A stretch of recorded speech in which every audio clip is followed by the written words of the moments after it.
Dipito. How you doing, Simon? I'm doing very well. Welcome to the Dipito Let's Talk Crypto show for a very cool Wednesday. I'm digging this. I'm digging the sunglasses. I need to. Yo. I should maybe do the show in some sunglasses sometime. Yeah, you got to do the stunner shades, man. Summer's almost over for all of us northern state folks, and you are definitely in that category, right? It's like literally fading away.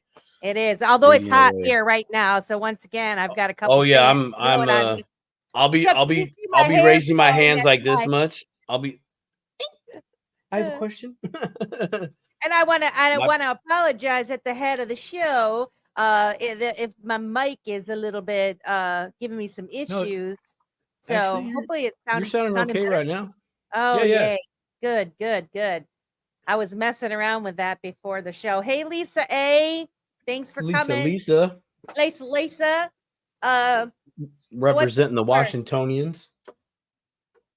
Exactly. Oh, I didn't realize that she's from the Washingtonians. Oh my gosh! I have a small. You know what? Let's share this. Can I share a little story before we go into our 15 minutes? Okay, so today I went to go get the old firewood, and typically I get it from like another town in my county or something like that. You know, someone a little professional. But there's I say a neighbor. They're kind of in my neighborhood. Anyways, they had a sign up said firewood. I said, cool, man. Called them up. How much for a cord? $250. I said, deal. And I'm in, right? And I said, how do you accept payment? Now, usually, you know me, I'm always like, do you accept cryptocurrency as payment? Like, this is the one time I didn't ask, right? So he said, you can pay me this way by, what's it called? It's not Cash App. It's the other guy, Venmo. And I was like, cool, no problem. So we did that. I picked up the wood. We're chopping it up a little bit. And he might even swing by in the crowd today. But, man, we were talking crypto, man. I couldn't believe it. I'm like, oh, my gosh. Someone that's less than 5 miles away from where I live. And I have someone that can not only engage about crypto, but, like, really engaging with the conversation. Like, bro, I'm about to be a regular at your house. That's awesome. So it was cool. It was nice. I've been missing that. When I first had a chance to meet Lisa, shout out to Lisa, Washingtonians, stay strong. I was so excited that there was someone from my state. Cool. I'm not by myself. That's fantastic. I actually talked to my coworker. We usually don't chat that much. We're kind of off in our own little spaces, but we were alone in the office today and we started talking a little bit. And he's actually bought a little bit of XRP, and his brother has been really into it and bought himself some XRP, bought his mother XRP, and some Bitcoin. So I'm pretty excited about that. I don't know what happened to Simon. But for those of you who are just tuning in, thanks to the 6 of you that are here.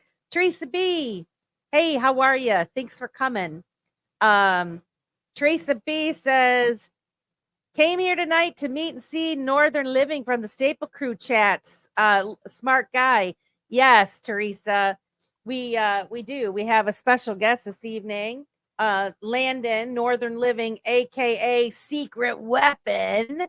And that is a legit. You all are hereby sworn to secrecy right now. In fact, we're going to reach out to YouTube and have this stream deleted because he literally is a secret weapon. I've witnessed it myself in Vegas. He truly is a secret weapon. I had the pleasure of meeting him in Vegas, and we had a really nice time. He was hanging out with me at the karaoke bar that we went to, and we got a chance to chat. And very nice man, very smart. I'm excited to have him on.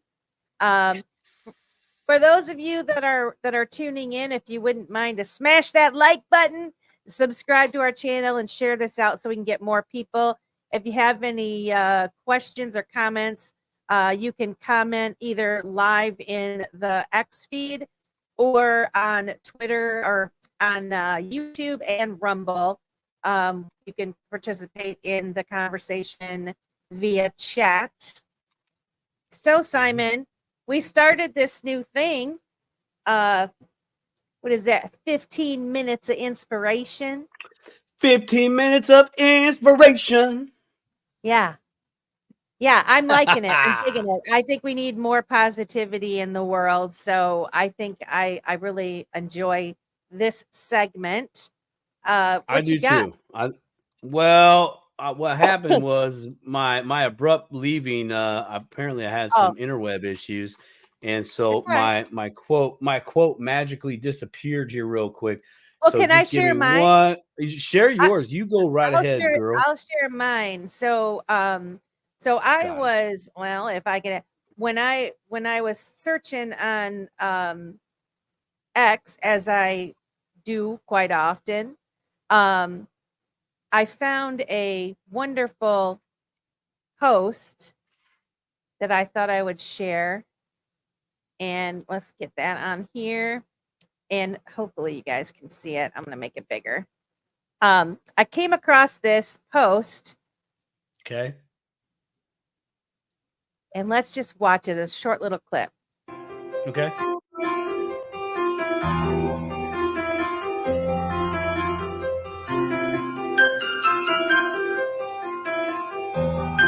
Oh, cool.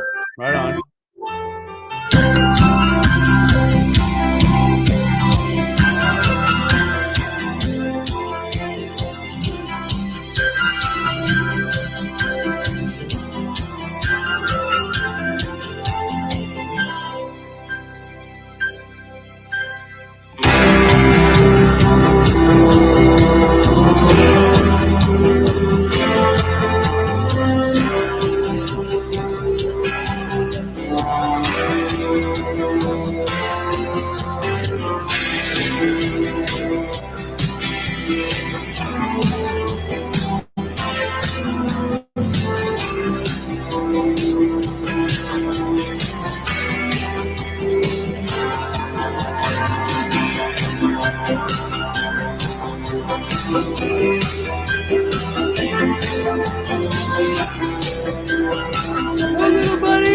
Go, little buddy. Oh, you gotta keep your head down.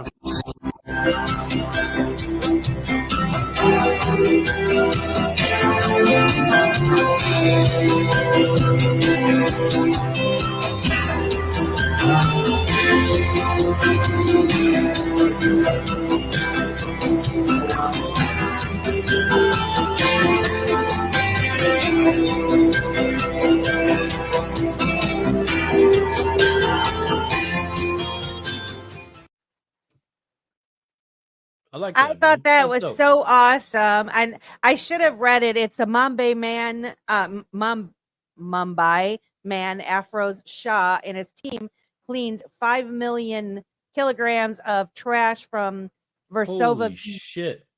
Over 85 weeks.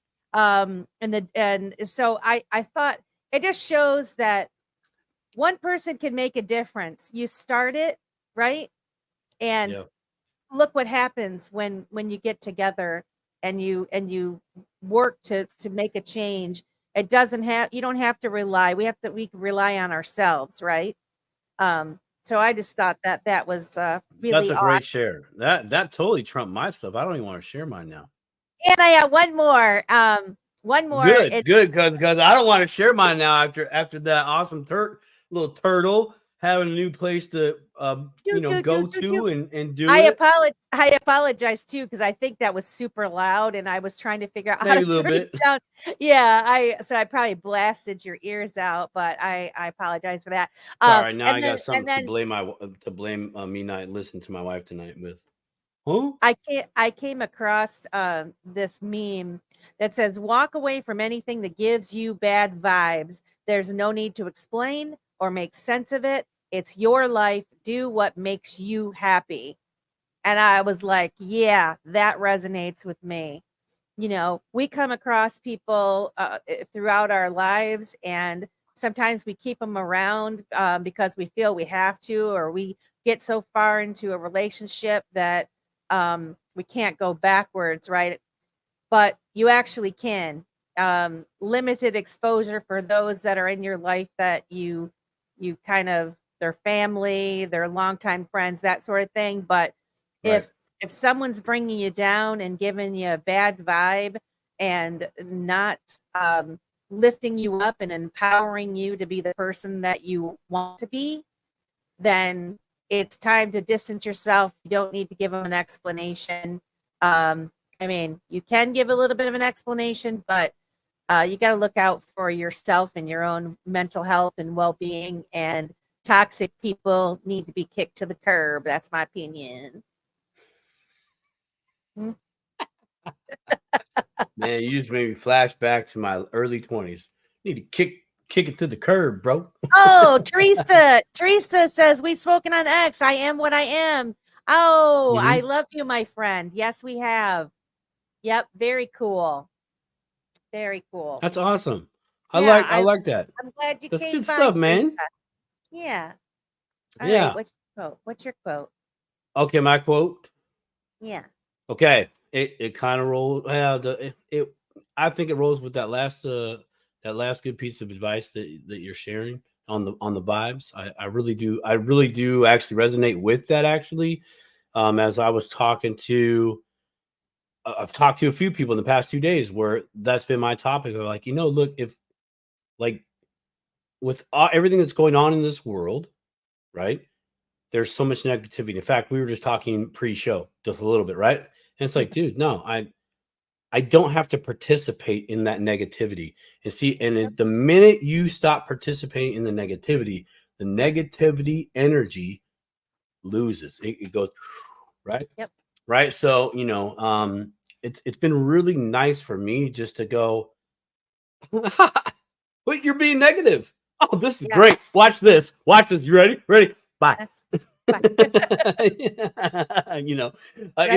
feels good inside, it does. It's probably not the best thing to deliver to someone that's in a negative frequency or whatever, but thank you for sharing that, Melissa. That's awesome.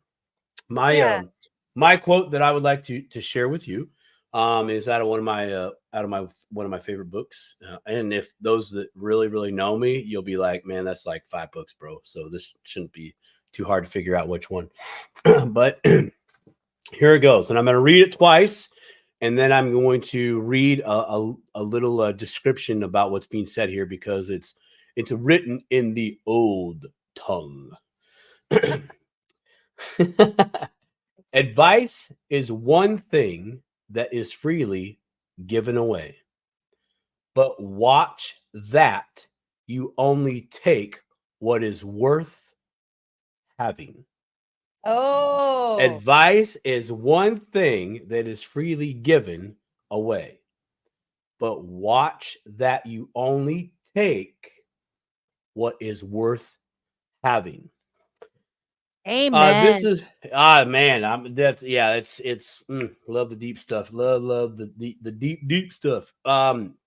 It's basically saying use your discernment when it comes to advice, and only heeding those that have both experience and wisdom on that topic. Right. So that is, there's a component of that Melissa, you speak to at volumes on this show, as do other individuals, influencers in the crypto space and any space for that matter.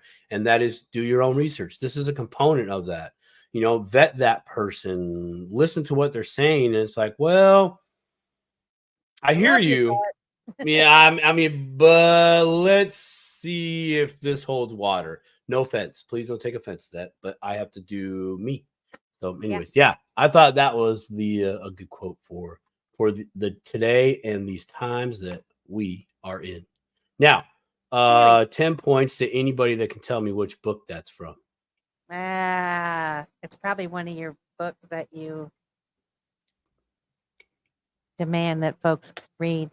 It probably is. Oh, you know what? I should. You know what? Maybe we should do that. Oh. I'll do like for our giveaway. Remember, we still got things to give away. We still do have a giveaway. Man, we still got to give things away. Okay, enough about us. I want to say good evening to Crawfish. Crawfish in the house. Good evening, peeps. We love you, Crawfish. Thank you for coming. Thanks to the 17. And Megan, rich dad, poor dad.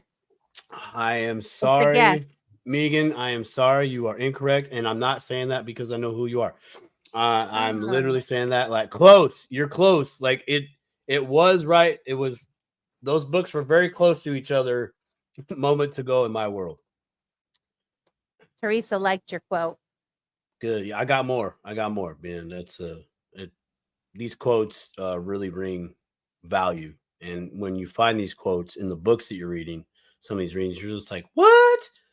Exactly. I mean, that's relative to the topic I'm reading about, but dude, that applies to all things. You know. So, well, we do have this special guest this evening. Yes, we kind of talked a little bit about him. We both met him in Vegas.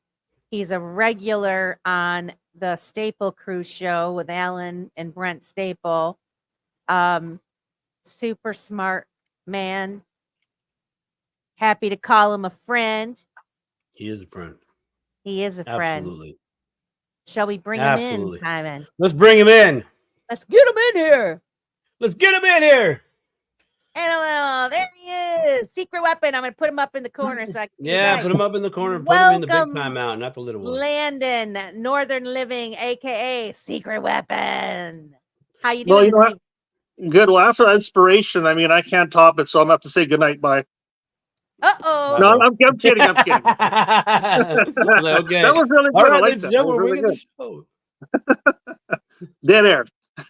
Well, thanks for having me on. Actually, I was supposed to come on probably maybe 1 or 2 weeks after Vegas, but yeah. I have to throw this out here. I had that interview with Alan, and it was about a half hour, and I've been waiting for that one to come out first because I respect the man a lot. I respect Brent and his family, and a lot of expense went into all that work. And I thought, well, I'll just wait and wait, but they've had some technical issues, so I said, hey, I can't wait any longer. You get all this information inside, you got to get it out, right? You got to get it out.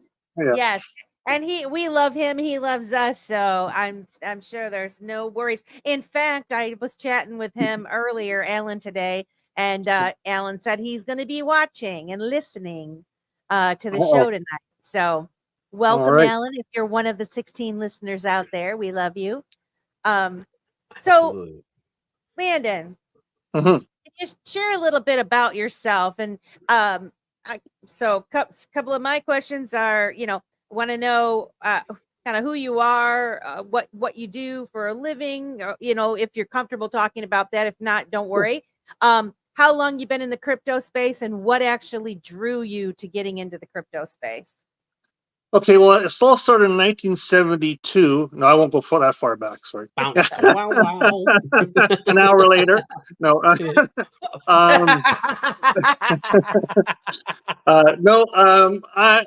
I'm a branch manager for a large Western Canadian industrial supply company.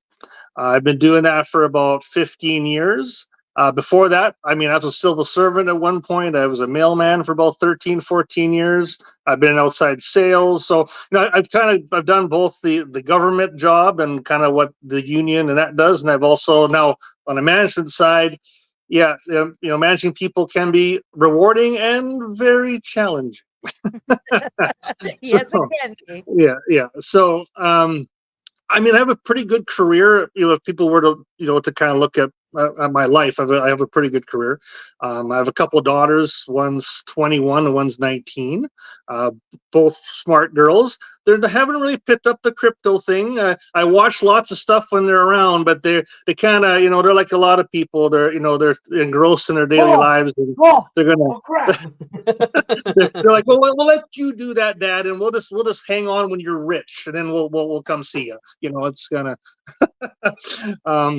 But other than that,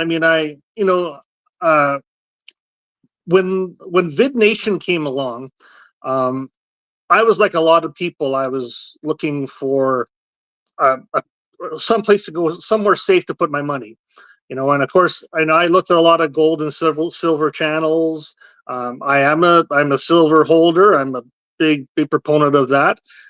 But as things went along and demand went up, suddenly it was like, okay, well, the minimum buy is now $2,000-$3,000. And I'm like, well, I mean, I was buying, $100 here, $200 here, like everybody else, kind of going into it. Right. I think, well, man, I'm not going to drop, that kind of money on that. And the person who said, you need to look at crypto was my father.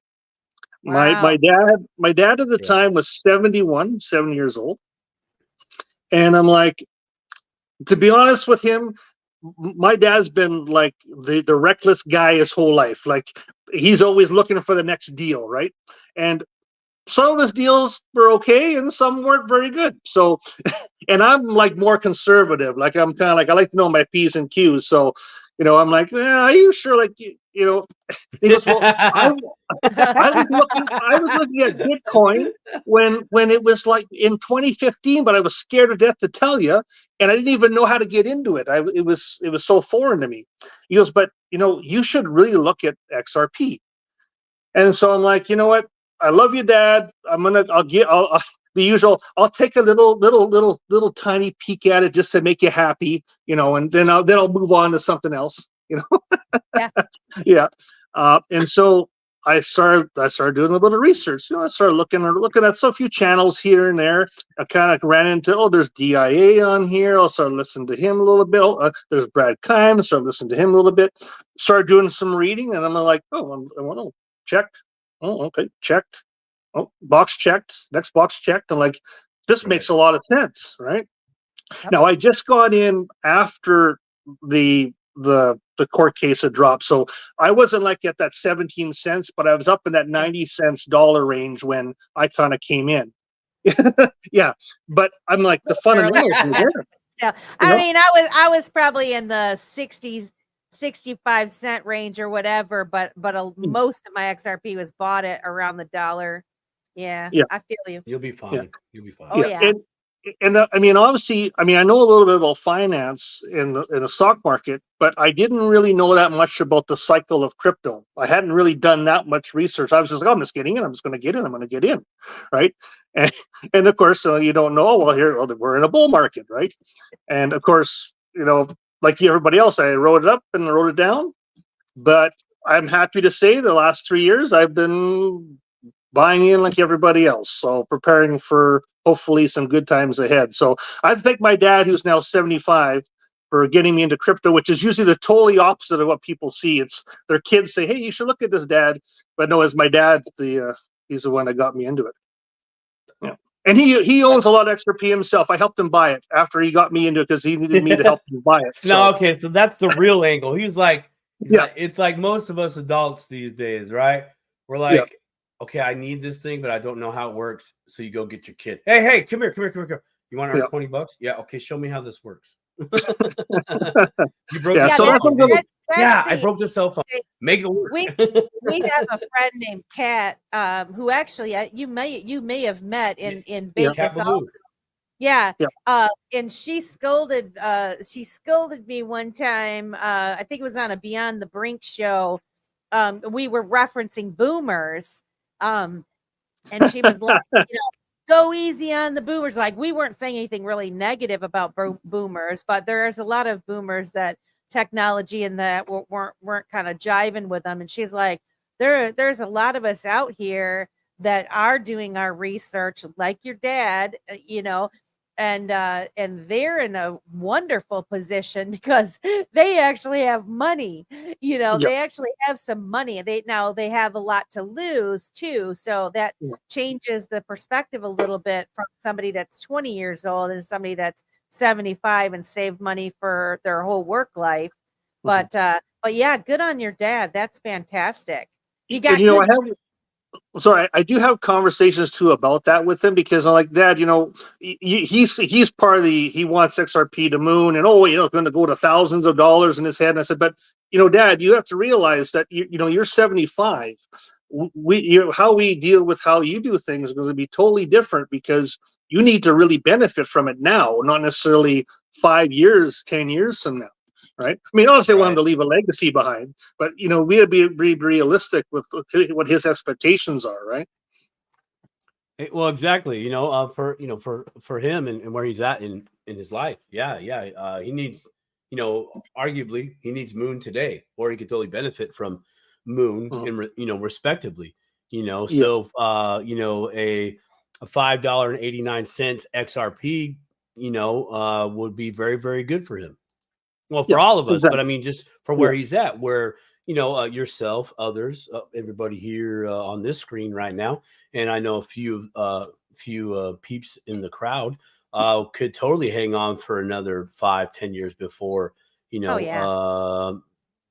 do a small liquidation or commit it to some other things. So many options come into play. Trini, what's up, brother? That's awesome. We got Life with Glee got into XRP at 22 cents and XLM at 11. Both a few years ago swapped out of BTC, which wasn't great yet. Hey, that's a play. I remember that 22 cents call because I bought some then. Then. That was a great call. So so Langdon, are you a diehard XRP Army guy?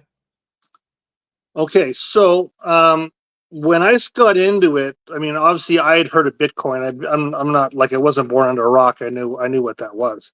But the more I looked into XRP and the more research I did, I'll be honest, the more angry I got, to be honest, because like all you could see is you're like, well, how come this one's getting hammered and all these other ones aren't, and they're doing the same thing, and you're like, what's going on here? And you just and the more you research, you're like, you're just getting more and more, and then you go, okay, well, now all of a sudden you're listening to people who are like, Bitcoin bad and then Ethereum bad, and you get wrapped up and ramped up into that thought process.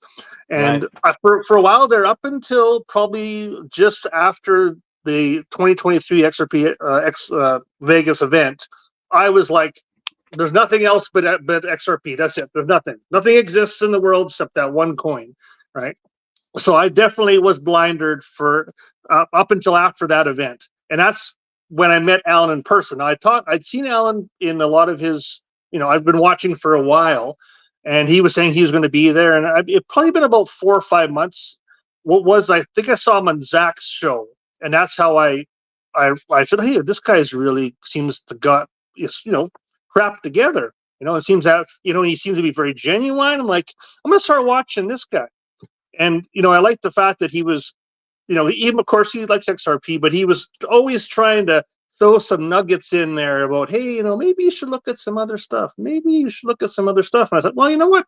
I'm going to start doing that. And I'm like, so I said, okay, well, the first thing I'm going to do is I'm going to look at ISO coins. That seems to be the next step. And I'm going to start looking at those things. Right.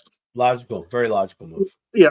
Yeah, of course, hey, very conservative, don't get too risky here, I'm just kidding. I'm obviously a little bit risky. So I said, you know what, it wasn't until probably maybe 8 months ago that I actually started picking up some BTC.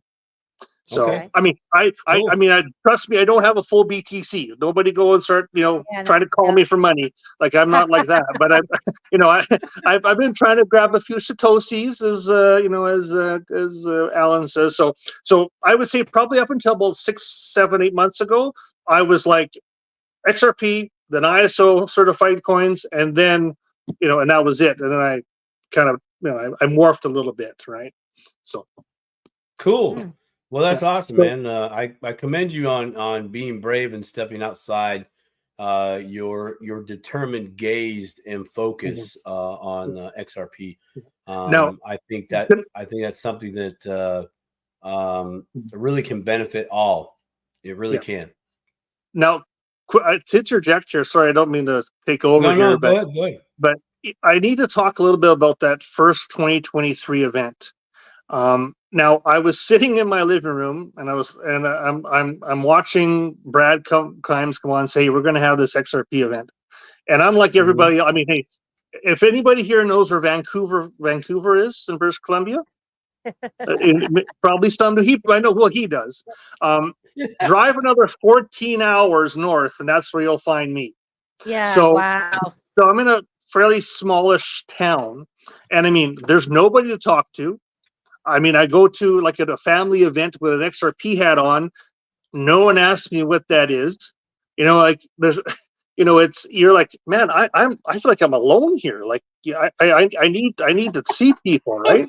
And so I call my dad and I said, hey, Dad, did you see that that thing about XRP 2023? He goes, I said, do you think I should go? I think I should go. He goes, you got to go. You got to go. So I can't go, but you got to go. I'm like, okay, I'm going to do it, right? And so I booked the tickets, the whole thing, got in touch with Alan, said, hey, we're going to meet up one day. And so I'm like everybody else, I get my paraphernalia on, I get down there, don't know what to expect, don't know anybody.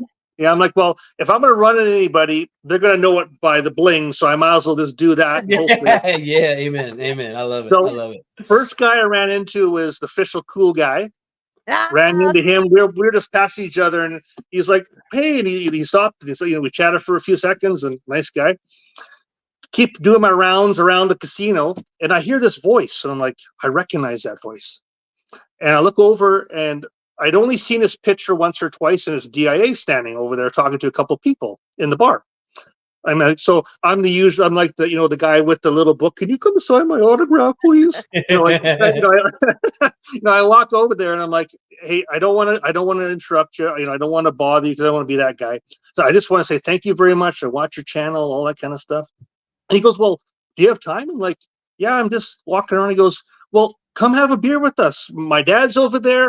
XRP Snakey is there. Ray Fuentes is there, and one of your favorites, the what's his name? The guy who does all the videos, the quick little videos, not financial advice. He's sitting there. Not financial. Oh, I love that guy. So they're all sitting there and they're chatting and like, so how'd you get into this? And they're telling their stories. And I'm like, at the time I knew who Ray was, but I didn't know who XRP Snakey was. I didn't know who not financial advice was. And so I got a couple pictures, and then I had to go meet Alan at the pool. So that's why I took off. But, I met Brad, everybody else, I met all these people that, you see on TV, and everybody was welcoming, super nice.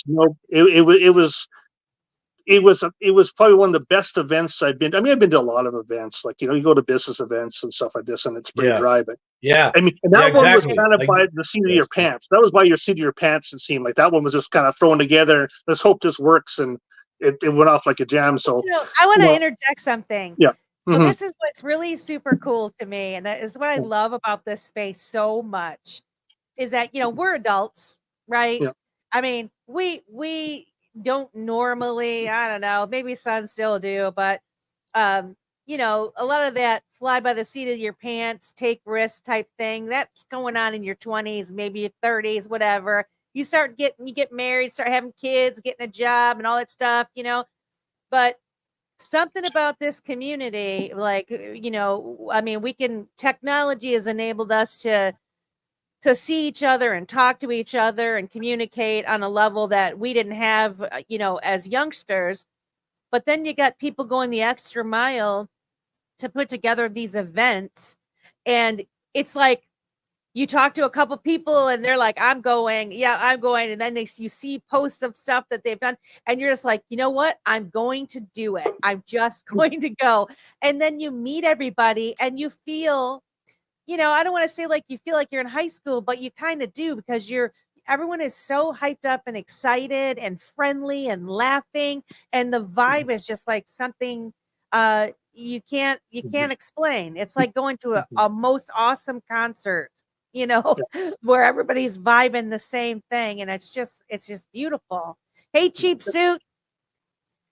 Everybody's like, group hug, come on, group hug. That's what it feels like, Yeah. I remember, my first XRP event was just this past May. And Landon and I got to finally meet each other, shake hands, give hugs, and spend some good time with each other. And it was a little high school, college kind of vibe, if you will. That excitement, that open discussions that you're having with one another on crypto and life. I mean, just life, right?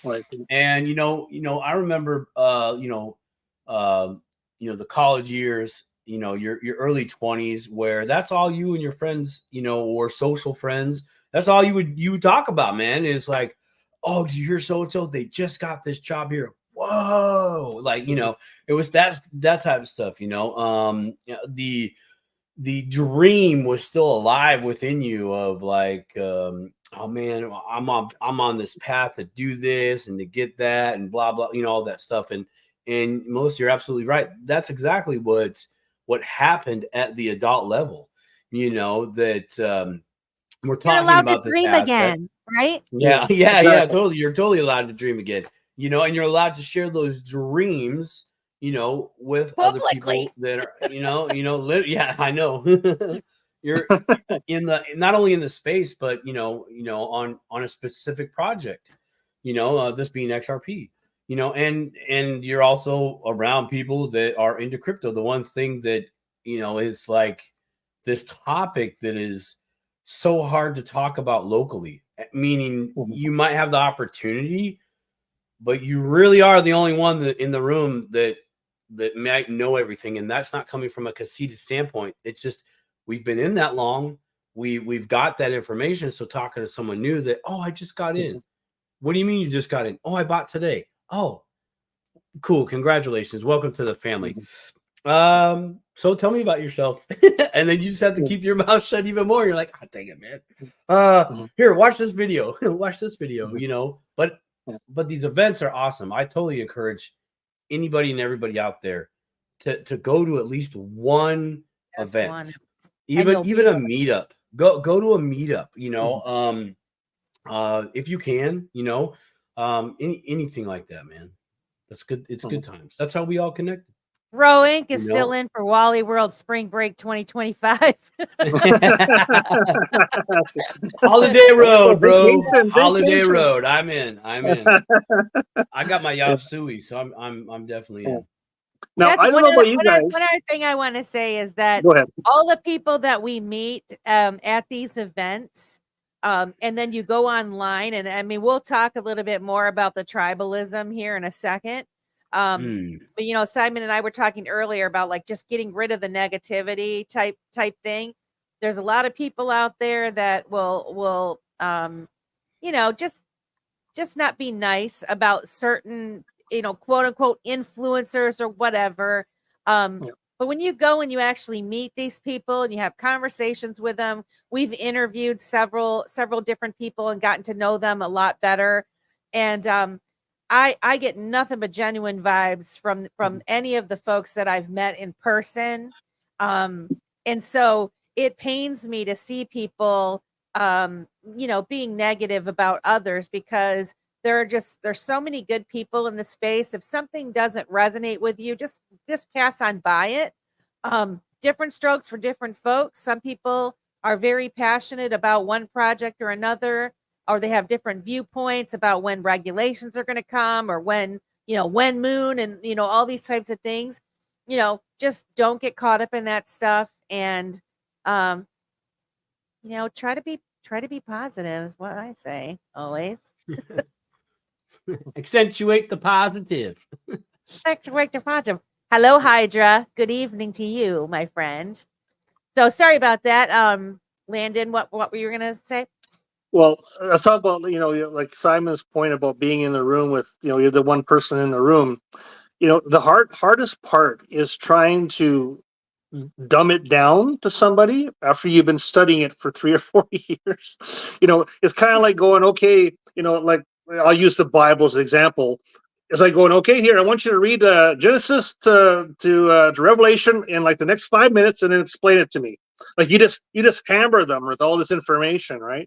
And you know, that's the hardest part I find, is trying to help people. So I do, like Simon says, that hey, maybe check out this channel, or maybe look at this. And I try not to do too much talking anymore, because I find I was just like, you know, diarrhea information coming at them. You were so excited, because it's the same thing. I was so excited. The more that I learned, the more I wanted to learn.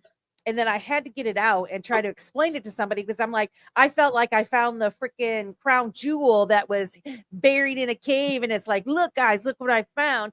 and I try to explain it, and the next thing you know, I'm like da da da da da da da da da da, and people are just, if they had a hint of interest, I completely turned them off by, being so hyped up like Chip on Mountain Dew, at the carnival. So I've done the same thing, Landon. I've had to like reel myself back, and I just figure, I'm a continuous learner. I want to learn more. I want to be around people that are smarter than me, that know more things than I do, that I can actually ask questions, bounce ideas off of, and that sort of thing.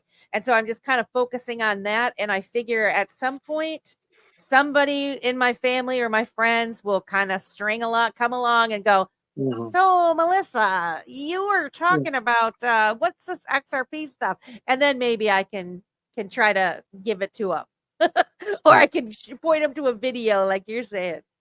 But it is pretty funny because I think we've all been there, Oh yeah. Yeah. And not to say we're all smart. It's just that we take all this stuff in, and then trying to organize it in a way that makes sense. Sometimes it does not come that way at all. Right? Yeah. Well, when you're teaching someone, you're also reaffirming and teaching yourself better also, right? Whenever I say things out loud, that's why I love Simon, because I'll get things, I'll have these eureka moments, and then I gotta say them out loud, and I'll start to talk to Simon or Alan, and then they'll listen, and they're so kind, and then they'll be like, well, I mean, Ryan does the same thing. My Ryan handles me well, because I'll get these ideas in my head, and I'll think I've understood something, and then I'll repeat it back, and then he'll say, well, and he'll give me reasons why I'm right in certain, but then he'll kind of take it back around and go, but here is really kind of what you're missing, and doing it kind of gently. And so I kind of want to emulate that, and I want to learn how to do that better, with encouraging people that ask questions, and even if they're wrong, kind of acknowledge that they're somewhere in the vicinity of being right, and kind of, but that's a skill, that's a definite skill that people have. And you guys have it, and kudos to anyone that does have it. Well, sometimes like you think you know things, then you sit in a room like with Quincy, and he's talking, and all you hear is blah blah blah blah blah blah blah blah blah blockchain blah blah blah blah blah blah blah blah. Winston Jones. Okay, so I do have to share. So smart. I do have to share that when we were listening to Quincy. Yeah. And I could keep up. I was amazed that I could keep up. Because my responses to him were, he was like, yeah, pretty much, yeah. I was like, holy crap, I'm keeping up. I understand half of the words that are coming out of your mouth, my man. Yes. But yeah, it can be what XRP, financial system, XLM, XDC. Yeah. You're like, is this time to celebrate? Okay, got it. Excellent. When moon. Yeah. You say when moon to Quincy Jones, he's gonna be like, nope, I can't talk to you. Don't say it to the crypto spot either. And so, later on, not now, but later on, I'll tell you the where the secret weapon thing came from, and it does involve Quincy. That's kind of where it comes from. But we got lots more to talk about. But that's a little teaser for everybody. Oh yeah, I'm interested to know. Gotta drop the teaser. Keep people watching. Yeah. So you want to talk a little bit about this tribalism? Oh, first, before we go there, I want to say hello to Hydro, TM, Money Paradise, our good friend Money Paradise. Welcome. And Cheap Suit, our friend Cheap Suit's here. Thank you guys for coming to the show. Please like, share, and subscribe if you're watching this from wherever you're watching it. If you'd please give us a like or a comment, it would really help us out. And always helps us out. Subscribe to our channel. Always helps us out. Keep helping us out. It always helps. It's for free. You know what I mean? It's just give us a little bit of love. That would be so fantastic. But yeah, let's talk about this tribalism, because it's kind of so however you enter the space. I entered through Bitcoin initially, and all my friends were Bitcoin people. And of course, they did not like, most of them did not care for XRP at all. That was the banker's coin and bad. And I did my research like pretty quick. I was like you, Landon. I'm like, this is a hidden gem here. Like, what's the deal with this coin? And then I really recognize the divide, the intentional divide that they've got in the different camps with these coins and stuff. And so I was really grateful to find Alan, who was somebody else who also recognized the value of Bitcoin and XRP. And at that time, I didn't know too many folks. You know, I'd be in our private group with Simon, and I would try to bring up XRP. You know, and a lot of people in that group were like, man, and then Simon and I started talking about it. And then one day Simon's like, yeah, I think so. And so then I'm like, all right, I got another person that knows a little bit of something that's going, you're on the right track, Melissa. You know how hard it was for me just to be like, okay, I'll share this information from you. Yes, I know about the coin. It's a good coin. There's a good project. All this stuff makes sense. But it's like in certain nobody groups, wanted to listen to me. You can't say it's like no, you can't say that, but it is. But you can't. It's like a hard line. They'll just cut you off. They'll just cut you out. You know, they'll cut you out. You know, I mean, I literally had one friend who was here in Michigan.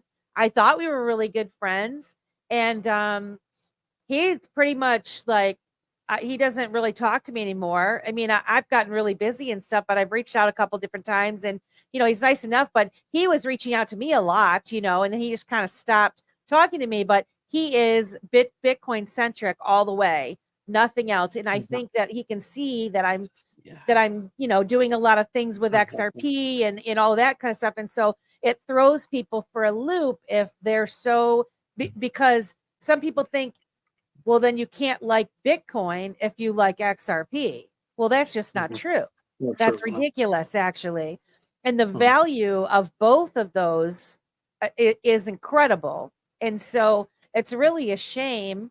But I do, and you mentioned not financial advice, Landon, and I was really proud of him because, you know, he has been a staple in the XRP community. He made that wonderful video that has just went viral. Why I hold XRP. It's a genius, the way that he made it.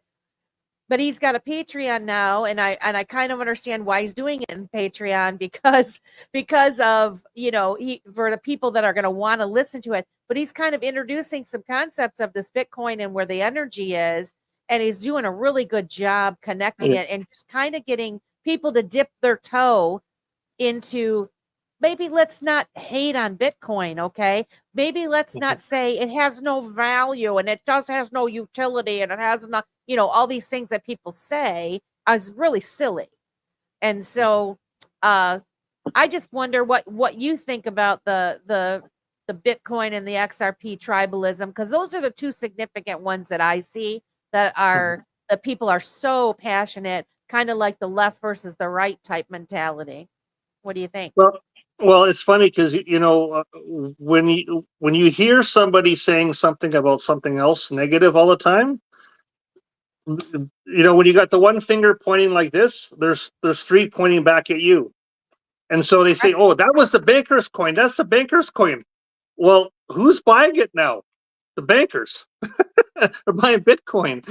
You know, so it's kind of funny how, you know, it's like, oh, well, maybe it was going to be the banker's coin after all. I mean, I'm not trying to be negative now. I'm just saying it's kind of interesting that they're pointing it one way, saying, well, that's the banker's coin, but all the bankers want to get into Bitcoin. So, you know, not the other way around, at least.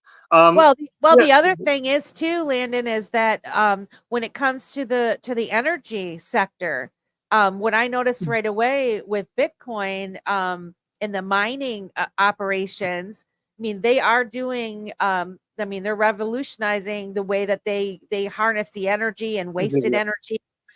You're doing that, but big oil's getting involved in Bitcoin, and they have been for a long time. And people don't really want to acknowledge that, but it's like, okay, you got big oil and banks involved in Bitcoin. So, but it doesn't, I'm not saying that that's a bad thing either, but some folks don't want to acknowledge that. They just want to, they don't want to acknowledge those types of things. So I just wondered what you thought about that when it comes to the energy. Are you familiar with that? Yeah, well, I mean, I know there's at least one nuclear power plant that's running a Bitcoin mining facility. I know that for sure. I mean, I know down the south there's also, like, I think I mean, Alan talks a lot about him, so I mean, obviously I know a lot of stuff that I don't want to regurgitate what Alan's saying, but energy wise, yeah, I mean, they can see where trends and where governments and where agencies are going, and they know that they've had to make changes, like to be I guess the word compliant, and try to be more green, which is a good thing. And I think a lot of the technology that they're doing is being implemented into everyday lives if you don't even realize it, right? 100%. which is like, and it's the only thing I find interesting is that me being someone who came into the space of XRP, and the more research I did, the more I realized that there's more out there and I should be looking at more. I just find it odd that the Bitcoin people, the more they learn, they stay kind of stagnant. That's it. That's all. Not all of them, obviously, but it's funny that they don't kind of morph a bit and go, well, maybe there's more out there than just this coin. So yeah, I guess it depends. I mean, I met people in the XRP community that they hate Ethereum. They hate, I don't know about Ethereum lover either. I don't like all the gas fees. But what do you think? Like what you were just saying earlier, Simon. It was hard to share in certain circles, and so I would be willing to bet, because I will say this: all of the people that hold Bitcoin that I know, well, most all the people that I know that hold Bitcoin or that are actively involved in the Bitcoin community, they are very intelligent people, and they're good people. Okay. I think that a lot of them probably do hold XRP and other coins, because I can't imagine that you'd be that intelligent and not see these things. Either that, or they've created themselves, they've trapped themselves in such a box that they can't get outside of that box, and so they might miss an opportunity. But I would just say that, because of the tribalism, sometimes you don't want to talk about other things, because then maybe some of the friends that you've dealt with, or the social status that you've got in the community, might get knocked down a peg or two, because now you're talking about something else. Like I said, that not financial advice guy, he's taking a risk. He's taking a risk in the XRP community to even talk about Bitcoin, which is silly, really. And so I'm wondering, do you guys think is the end near for that, or is this just the beginning of tribalism, where it's really gonna get ugly? Okay, tribalism is everywhere. It's been everywhere. It just has a new banner, a new shirt on right now. Okay, let's talk preseason. We're in preseason right now. All my pro football American football fans are breaking off the jerseys. They're doing their fantasy football. Like, there's bannerism there. They like their team. They love the game, but they are with their team, right? They're choosing to put their energy into that thing and be a part of that community, right? And so, and the only problem with that is, in my opinion, until you see something great, like a great player from another team, right? The bannerism goes away when you see someone, maybe I'm just gonna throw out a name here, like you got Emmitt Smith, Dallas Cowboys running back, dudes. Like, everybody's like, oh man, it's Emmitt. Short little Emmitt gonna run through your stuff, bro. It's just gonna happen, and so there was a mutual respect. See, that's where the love of the game would come in, but that love of the game would not be all year round. Like, I think that's kind of fading away in just that sport that I've seen. But for me, it's like, dude, I like seeing the good plays, the big plays, the great blocks. Like, I love that. You know, it's like my team, sorry, no disrespect, it's just a damn team. They're all playing the same game, you know, to meet the same ends, right? Crypto's no different in its own respect. You know, Bitcoin was created for XYZ, right? OpenCoin, now XRP, was created for XYZ. You know, one is an apple, one is an orange, but they're both classified as fruit. But the application of the apple and the application of the orange is vastly different. Mm-hmm. You know, you're taking your Haterade and putting it in the wrong glass, in my opinion. You know, but you know, but see, and so to the going back to, hey, you got to watch what you say. It was just like, I'm not going to jump into this conversation because things are going to get said and I'm going to lose a connection that actually maybe I want later, or it's going to be beneficial later, you know, and vice versa. But it is a huge risk. It's like, it's not so much the I don't know if I want to engage in this conversation for the lack of a losing a relationship. That's one part. It's more of a, do I really want to get into this potential negative situation at all? Yeah. You know what I mean?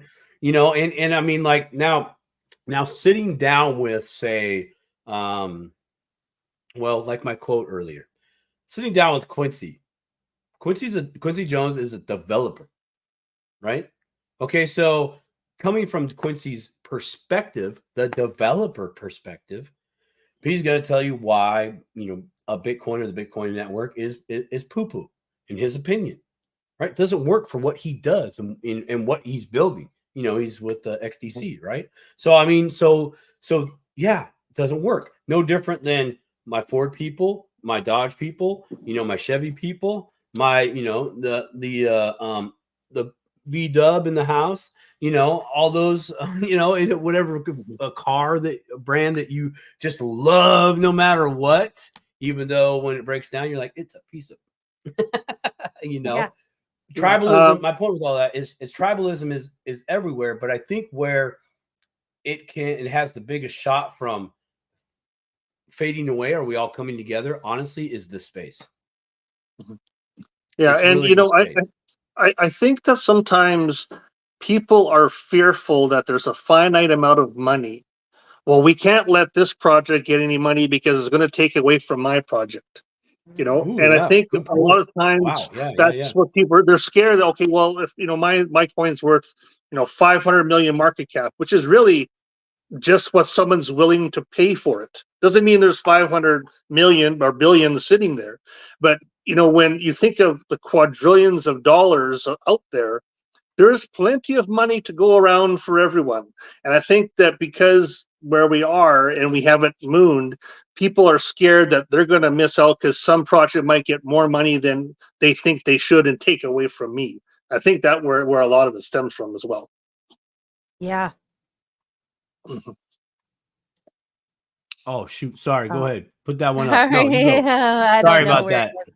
I don't know what you want. What were you doing? I was doing a Scotty J, I think. Yes. Oh, okay. They had to get into Bitcoin to show it won't work out for them, though. Not sure what that means. He was giving reference to the big oil companies getting into Bitcoin, but you know, I mean, even right here's a great example that I would actually like to bring up. Yeah. Text. When you read text, it means it's gonna resonate with you differently than maybe the author of that text, right? You know, when you read something in your head, the voice in your head that you're using to read that text could be screaming inside your head, or might be talking with a soft, subtle sound. And I'm not here to knock BTC. I would buy some if I could afford it. Let me tell you, I would.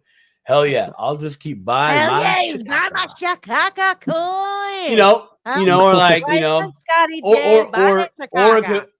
or it could be the other way around. It could be like, I'm not here to knock BTC. I'd buy some. If I can afford it. Expensive. Exactly. So it's that stuff too. You know, that's so easy to miss, because to get things misconstrued of how you think something is being said, shared, or shown. I almost said Michigan in the house, fellow Michigander. What? Michigan. That's awesome. Michigan. Here's a favorite quote from Patrick Riley. If your business is not on the blockchain in 5 years, it won't be here. I think I got that quote closed. You're not wrong. I agree. And let's see. One other. Before I knew about you guys in the Stable Crew, none of my old friends would entertain a crypto conversation. They only cared about the drama in their life. Thankfully, that's not my reality anymore. Well, that's gonna bridge. Right on. That kind of bridges into our next topic, unless you have more that you want to talk about on this tribalism thing. Maybe one more point. What I've noticed in the last little while here, like on social media, is a lot of even the long-time XRP people are kind of starting to fight with each other. So that's a good sign that we're close to moon, because all the kind of happens before everything takes off. But it seems like everything's traders and everybody gets mad, and then suddenly we take off, right? It's all. But it's interesting. Feel suspicious about that. Yeah, where they all of a sudden start hating on each other. Yeah, I wonder, because it's. But I mean, I also realize that their full-time business is social media. So some of them, but they have to engage they gotta have people get the likes. They have to have people look at it. I do understand there's a little bit of that involved, but yeah, I just find it kind of interesting. Now what we call the end, we're almost there. We're going to take off. There's all this little bickering happening. You're like, well, that's kind of interesting. Yeah. I mean, it keeps the conversation going. Yeah. I just think, I get it, but I do think that there's some people that are kind of planted in there for a reason. If you think about the projects and the money and all of these types of things, and really, I don't think that the big money really expects retail to be in right now. Like they're kind of using us as little test dummies here and there for certain stuff, but I think they didn't really want us to be in it for real. And, they do their best to kind of give the fear. When experiments go wrong. Check us out. Yeah. And they manipulate things because they're not quite ready. They're not quite ready for everybody to come in when everything starts rising up in prices, which is the same thing that happens in the stock market. And what I found really interesting was when I first got into Bitcoin, I remember the thing was, this is not the stock market. This is different. This is absolutely not even close to being the same, but my common sense in my mind was saying, I don't know, man, it seems kind of similar. And then even with the ETFs and stuff, I'm like, they're creating derivatives. I mean, like what this is you're double speaking. Are you sure? Yeah, like but then of course, when I'm getting into it, because there's all of these experts out there, right? Already, I don't want to jump in a space and counter somebody who's talking with such authority, in any space really. But my mind is going, my common sense is going like, I don't know if I agree with what this person's saying. Not that I know everything, but you have to go with your own gut instinct and look at the world and see the art of manipulation, which is what's happening around us 24/7 with everything, And my quote today, Oh, Life with Glee, all your real friends are online. Best place for them. I feel ya. But yeah, I do think that the tribalism is used as a tool to kind of especially when you're getting ready to have some explosion. You got the newbies that are coming in. It creates confusion and chaos for folks. They don't really quite know what to do. And, any of these spaces you jump in and they're arguing, that's going to turn a new person off right away. I mean, unless you want to listen to drama, but you're actually leaving with nothing.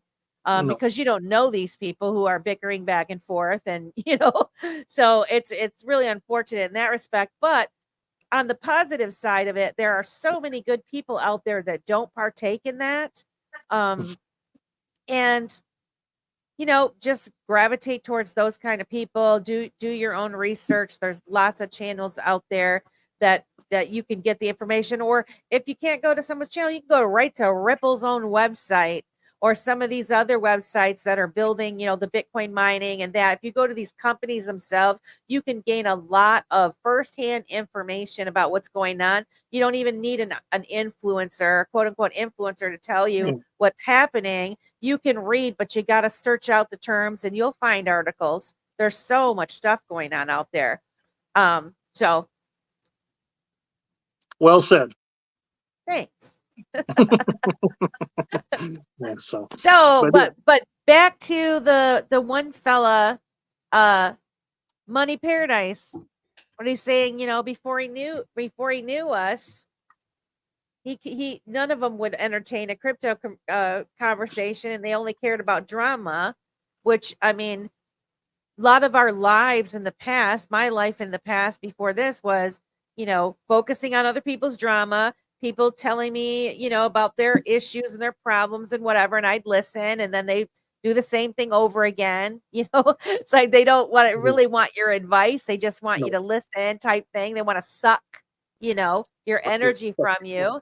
Or you're watching movies and TV shows and you're like just caught up in stuff that doesn't matter at all. And so now all my attention, with the exception of my family and my Ryan, in my work, I mean, I have to do that, but my free time is learning all about this stuff, because I feel like it's the future, and it's really changed my life. My vocabulary is improved.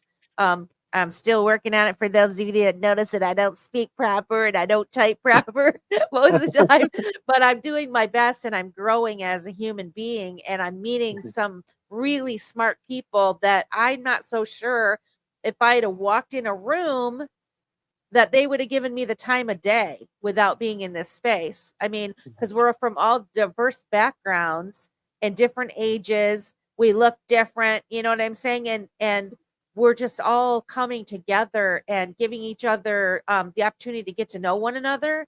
And we have so much in common. And it's just amazing to me. And I love it. Yeah. So what about you, Landon? So it's all about like community wise? Well, community wise, and what do you find valuable about this cryptocurrency community, and has it impacted your life in any significant way? Well, I mean, I find, there's so much information out there that and it can be pretty dry. And so, I'm more of a people person, to be honest. Like I don't like talking on the phone. Like if it's mine, like, hey, yeah, how's it going? Okay, where are we going? Okay, yeah, good. Okay, bye. Like I'm not a big talker when it comes to that. I'm more of an in-person type person. No pun intended. But without meeting good people like I have, sure, I've met some I got scammed like everybody else in the beginning, not for a ton of money. I did have my radar up, but I lost a couple dollars. And you have to kind of go through those things to find good people and good people on the net, because there are good people. And meeting you guys in Vegas, that was like, that's epic. Like, people don't realize that, like I knew Simon just from watching him talking a little bit about the bot. We did a little bot training. That was the only extent of how I knew him. Melissa, I think I'd seen a couple shows of you that Alan had suggested, like back in your early days. I watched those, but I never met you before. And within like 5 minutes, like 15, 20 people are hanging out like they've known each other their whole lives. Yeah. It's so like fun. You can't explain that to people, right? No, We can talk about it, but it's overwhelming. And when you leave, you are on such a high to go, hey, I know I'm in the right space. I don't mean it's XRP, but I know I'm in the right I'm in the right space, and it gives you that boost to keep. Okay, I got to keep going. I got to keep learning. I got to keep riding this because I know I'm at the right people, and I think that is what I get from the community. I don't know if that makes sense. Hopefully, absolutely. I'd like to touch on something on the value of the community. And I am totally going to take this from Mr. Alan Staple crew. 100% credit goes to him. And as most of you know, I do talk to him on a semi-frequent basis. And we had a phone call last week. Shocker. And he was telling me or sharing with me rather the opportunities that are going to come to us in this space. Okay. Now, when you first hear that, at least when I first heard it, I was thinking, I defaulted to, hey, these coins are going to increase in value. There's going to be multiple ways we're able to utilize these coins, collateralize these coins, DeFi these coins, etc. Right. The list goes on, but during this phone conversation, he's like, no, he goes, it's bigger than that. He goes, when you go to these events, and as soon as he said events, right? Because I went to one in May.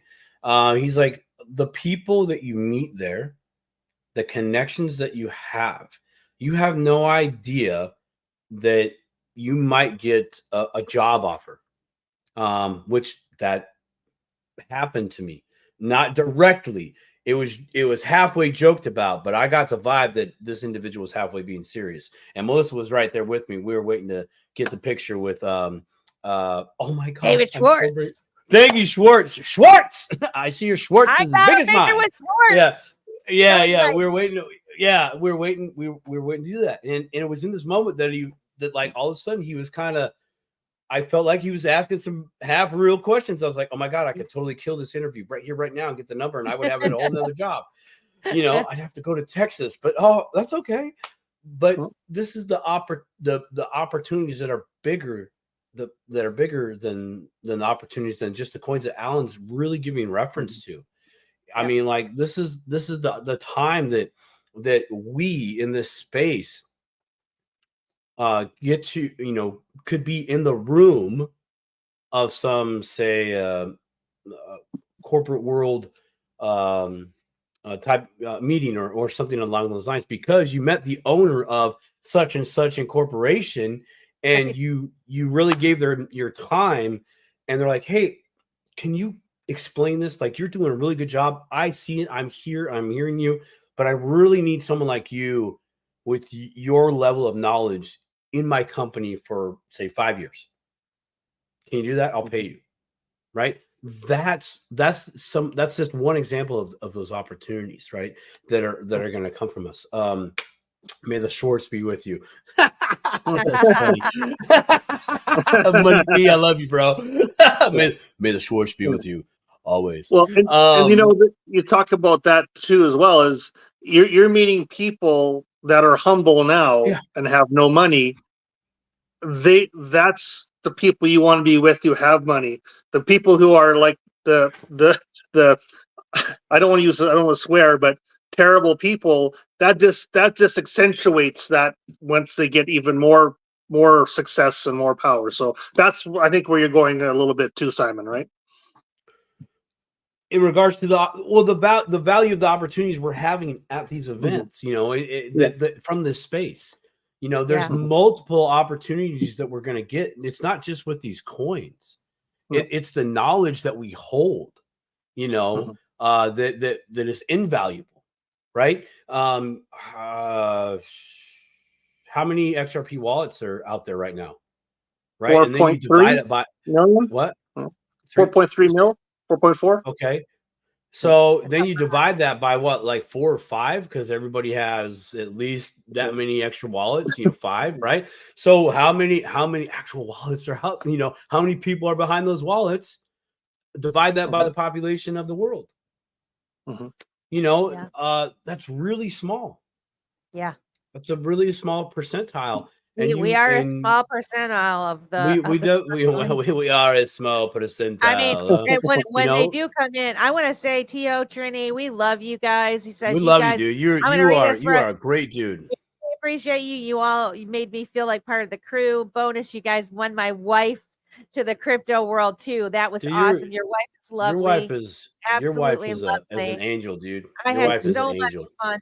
And that was part of the group also, where we have these little private networks of folks where we're getting to know each other, because like you're saying, when we do have more money, you want to be surrounded by like-minded people that are good people that knew you before, like you say, and combining forces with folks like that.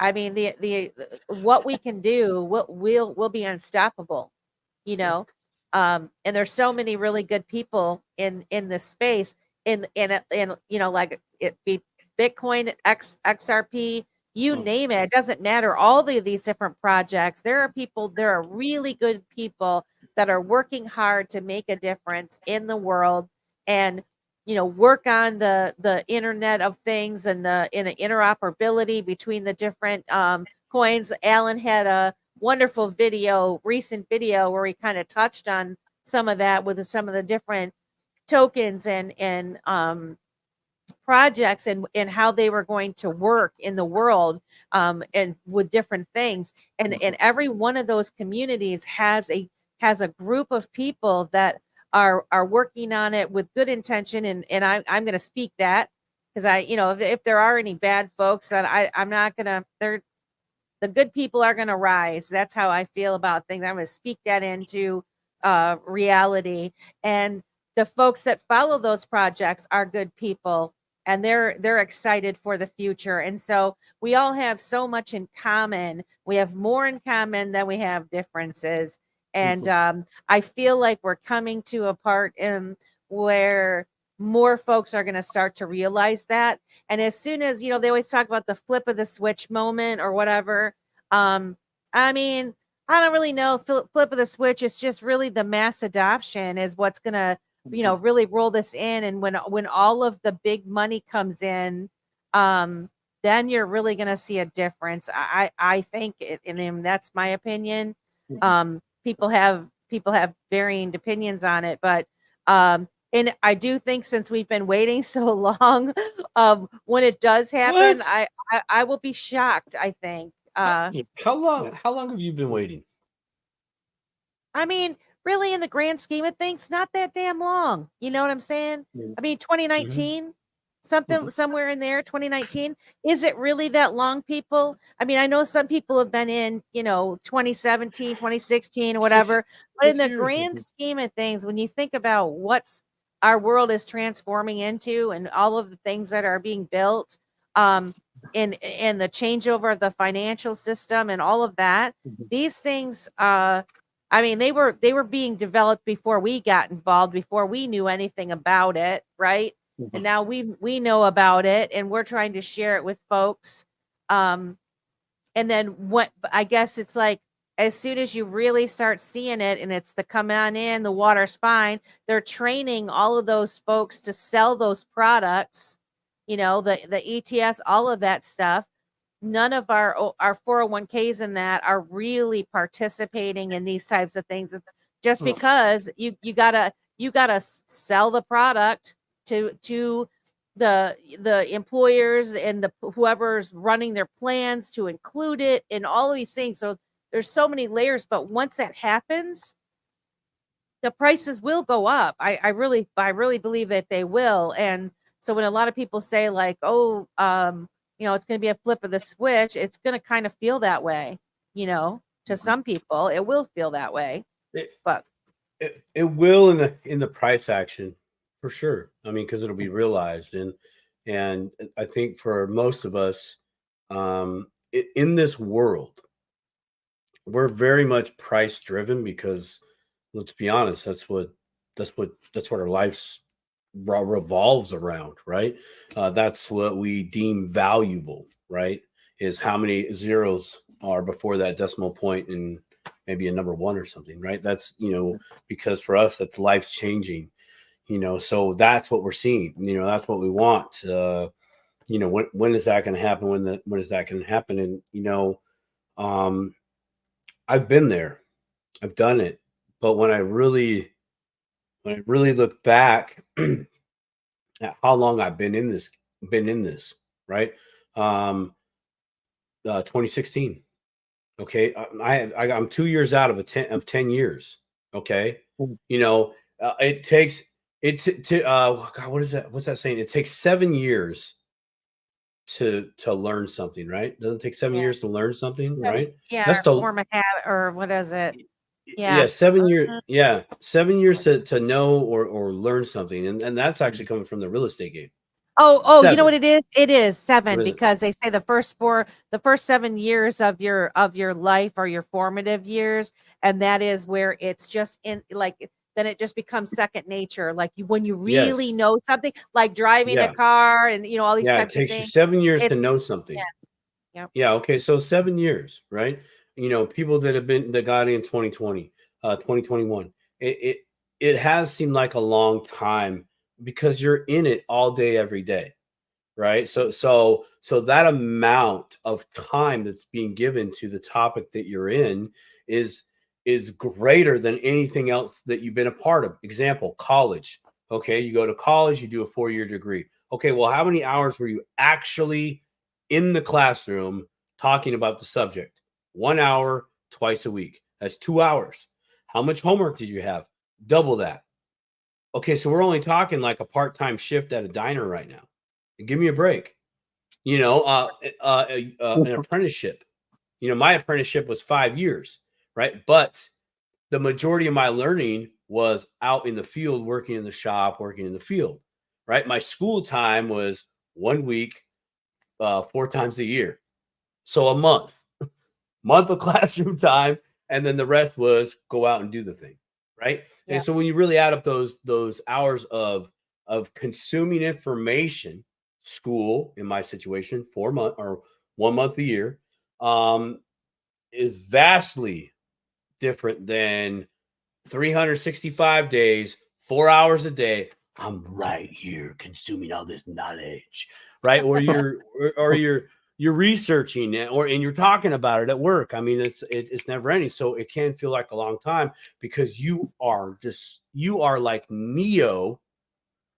No, but the information, at the rate the information is coming to you, it's kind of like the Bitcoin network. It's not a shot at Bitcoin network, but we all agree that Bitcoin layer 1 can be slow comparative to other networks.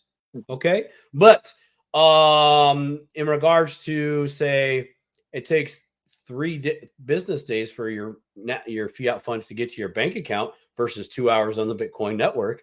Bitcoin's definitely faster. Anyways, my point of that is it's slow, you're plugged in, and all that information can really wear you out. It really, really can. And your frustrations are there because you're fatigued in information learning. You're fatigued of when moon, or that when XRP hits this price, I'm going to do XYZ. Oh, I'm planning my future. I'm going to take profits. Okay, great. What am I going to do after I take profits? You know, all those things, right? Now you're doing that by yourself, right? You're doing that by yourself.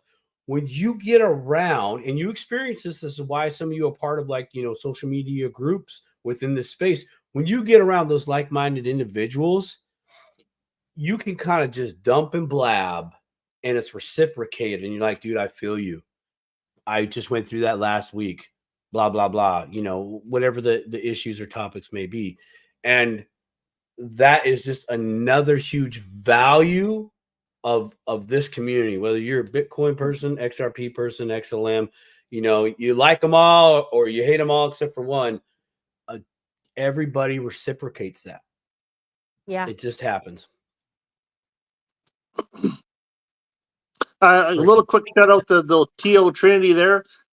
Fantastic guy. Met him at the XRP Vegas. I know him by first name. I have his phone number. We have chatted a few times. Buddy from Canada. But again, we talk about community. I look at myself, like I'm at work at 6:30 in the morning, and I don't get home till like probably 5:30 at night, Monday to Friday. And when I'm there, Lord, I got maybe a half hour, 40 minutes of my own time to myself to, if I want to look at something online or try to catch up for something. So when I get home, I mean, I think about how much time I put in the evening, like, and I'm like, man, I don't have a life. What's going on here? You know, a joke. I do have a life. I do.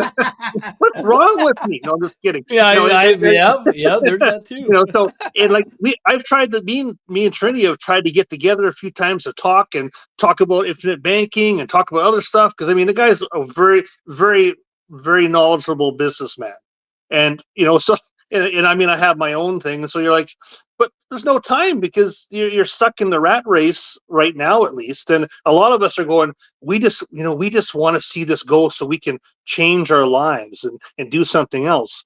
And I think one of the caveats I want to talk about is all this talk about, okay, well, you only need like 1,000 XRP to do this, or you know, Right. you need 1 million to be set free, and you know, we get a lot of that online, which is too bad. But I think people have to put it in perspective, and I think Lewis made a pretty good point the other day. He was talking in one of his shows, and he was saying, well, you know, if you have a $5,000 worth of crypto, well, that may not be enough to change your life in this next bull run. Because you have to be realistic. If you have like 50,000, well, then yeah, you might change your life. But it's also in perspective. I mean, if you're making $40,000 a year and your crypto makes you 250,000, well, that's life changing in perspective. That's still life changing. I mean, if you're making $500,000 a year in your career and you make 700,000 in crypto, that's not perception wise life changing to you. Right. So people have to kind of put things in perspective as to what their goals are going to be, and not let that, discourage them if they don't see a certain number, because it's all about perspective. I mean, if you go from $40,000 a year and you got like $300,000 sitting there, that's life changing for somebody. Right. It's relative. So I think, I get concerned sometimes when I look online and people are pumping all these tires, and you're like, yeah, I get it. I like it. It makes you feel good. But, I think people get anxious that, well, if I don't hit this number, my life won't be changed. Your life will be changed. It just might take longer than you're expecting. And that talks about Simon saying he's been here almost 10 years. I'm like 4, almost 5. Well, it's all perspective. You got to look at, okay, well, where am I going to be at? That's what kind of concerns me, that people, they get too anxious, right? You just mentioned somebody making $40,000. If they made $300,000, okay, that's a lot of money that would take them a very long time to save in a traditional 401k type system, right? Yeah, so exactly. If you were able to get in early and you could make $300,000, wow, you know what I mean? Yeah. So I completely agree with you. It's all about perspective. Oh, our beautiful friend Cat Blue's here. We were talking about you, Cat. We want you to come on the show, Cat. Yeah, will you please come on the show? We were told we need you to come on the show to get your perspective. I was telling how you schooled me about the boomers. If I can do it, you can do it, Cat. Exactly. Oh yeah. But yeah, you made Landon. You made a good point, Landon. It is all about perspective, and realizing that we're all in different places in our lives. We're at different age points. We make a different amount of money. We have different standards of living. What's acceptable to us? All kinds of different questions that you can ask yourself. And so I do think you're right, though. When you're first getting into it, you do wonder, like, well, gosh, all these people seem like they have 100,000 XRP, and I only have 500, or I only have whatever it is. And then some people start to feel a little bit down, is like, I'll never get to have that much. Well, it's again the perspective. How much money did these people have to be able to buy that many XRP, and you're buying as many as you can buy, and it is going to make a difference in your life, So something else to really think about that, right, is okay, so you said, oh, when it gets here again, you're going to have $100,000. Okay. Yeah. Maybe that's your exit point. I'm going to ask you the next question. So what are you going to do with it? Vegas, baby. $100,000. I'm joking. That may be it. Let it ride. Big spin. Yeah, big money, no whammies. Oh my God, that's hilarious. It's are you ready for $300,000? Yeah. Are you ready for $300,000? I am. It's like, okay, which part are you ready about though? Huh? Okay. I'm ready to see the numbers on the screen. Okay, but are you ready to do something with the numbers on the screen? Yes. Yeah. Yeah. Well, Yes, I think too. I think Simon's right, because I'll tell you this right now. The last 3 years has been the easiest of my life to buy. It goes down like 5-10%. Buy. I mean, I'm not saying I'm buying a lot. It could be $20. I'm not saying, you don't have to spend hundreds and thousands of dollars. Just, hey, you see a drop 10%? No, buy $20. It doesn't matter. Yeah. But this has been easy. Like, you get into it, like, because you believe in it, you know where it's going. Like, hey, this is going to happen, so I'm confident that this money is going to good use, and I'm going to do it. But I'll tell you one thing. 90% of the people in the space, where they say they're ready, they say they know what they're going to do, they're going to be crapping their pants when they see some numbers and being like, what am I going to do? Right. And they're going to be panicking, right? As to why. And I mean, I think right now you're doing like, your program with Alan there to try to get people, to look into, being your own bank, things that you can, maybe move into. I talked a little bit about traditional finance because I've done it for many years and done pretty good at it. But I mean, I don't day trade. I do research, right?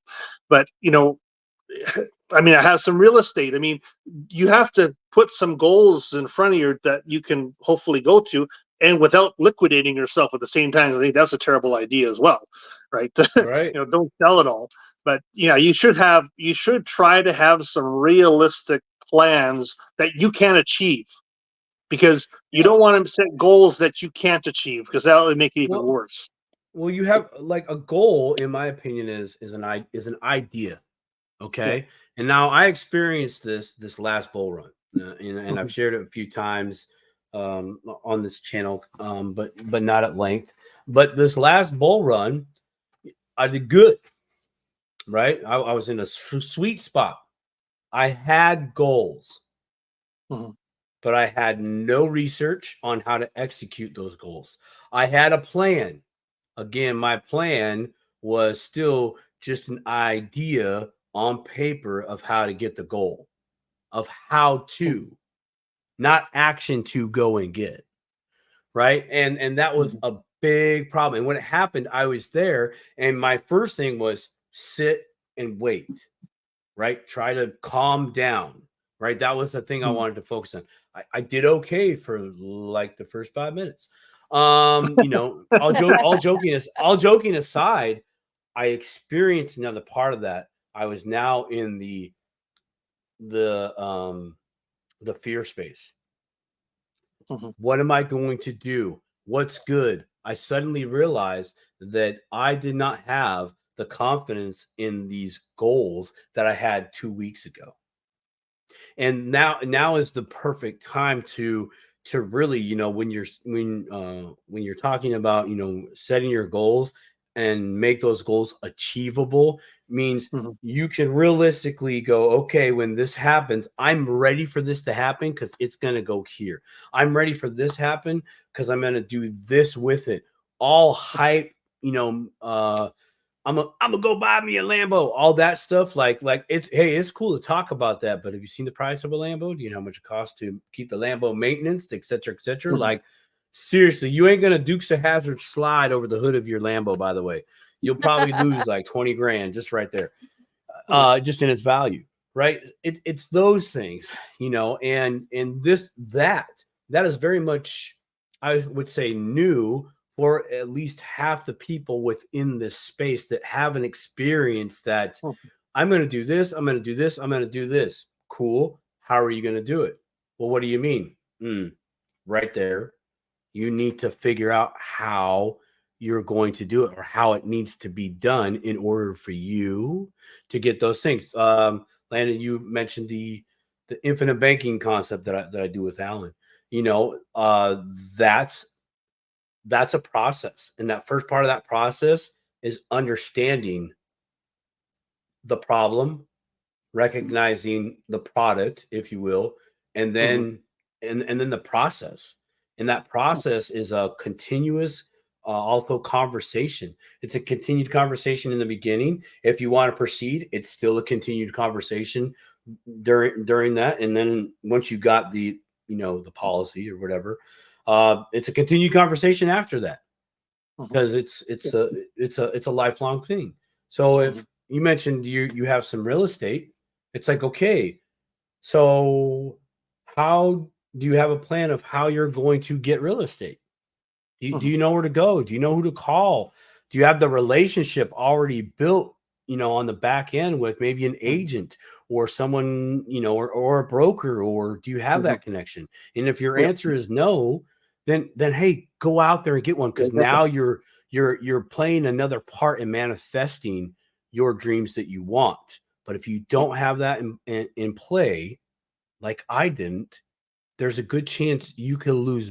You could lose more in different ways. You'll miss out. Like it's, yeah, you'll miss out. You'll miss up. And hey, you know, I'm a big believer in if you're not messing up, you're not learning. Okay, but this is a good time to mess up because your funds aren't on the line. It's better for you to make a mistake now in the exploration of the things you would like to participate in than when it's go time. Yeah. Oh, I totally agree. I mean, part of the minimum is, do you have, if you are going to take some profits, say you're going to take some profits, I'm not saying you have to, or you should, but do you have a plan where you know you can get those funds?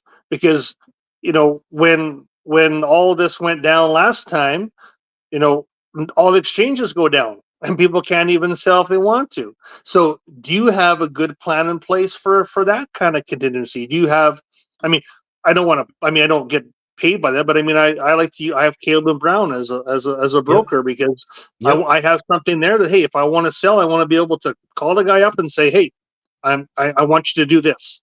You know, that's at the minimum if you want, because I mean, I remember when I got into it, what was the big hot item? Shiba Inu, right? Yeah. Shib. Well, how many times that one big push that all the exchanges went down, Crypto.com, Coinbase, everybody. I mean, it all went down. You couldn't sell, even though it was just pumping like crazy, right? So, you know, that's a minimum. At a minimum, you should have something in place as to, you know, when you see that value you think you need, and you want to take something, that you have that ability, right? I mean, I think that's at the minimum. But you're right. You know, having people in place you can talk to.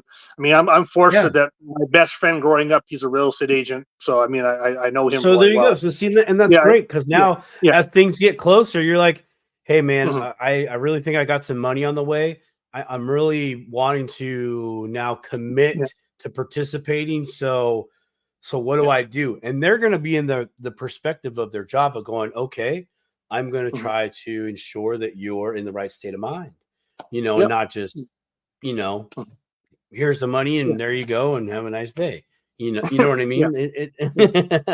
You know, that's good. I'm glad you have that, you know. Well, and again, what's the old saying in boxing is you have a plan until you get hit.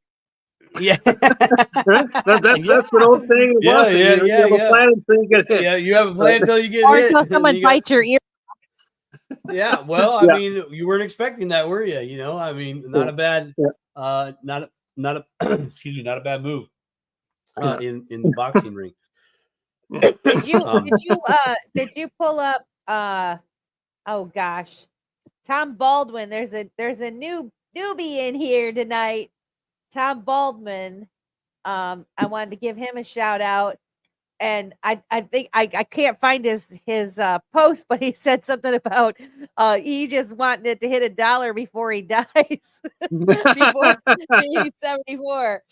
Yeah, that's pretty good. That's good. It will, my friend. I have full faith that it's going to reach at least $1 before you go anywhere. Yep. And Miss Kita's in the house.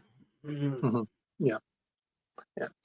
You know, one other thing I wanted to say is when you were talking, Landon, about, dollar cost averaging and that, and, just even $20. And I did a little bit of math, and it's like, okay, if you look at it from, I had to turn my camera on. If you look at it from the perspective of you're buying $20 now, and it might buy you 30 XRP. Well, if it does reach $100, what does that buy you? You know what I'm saying?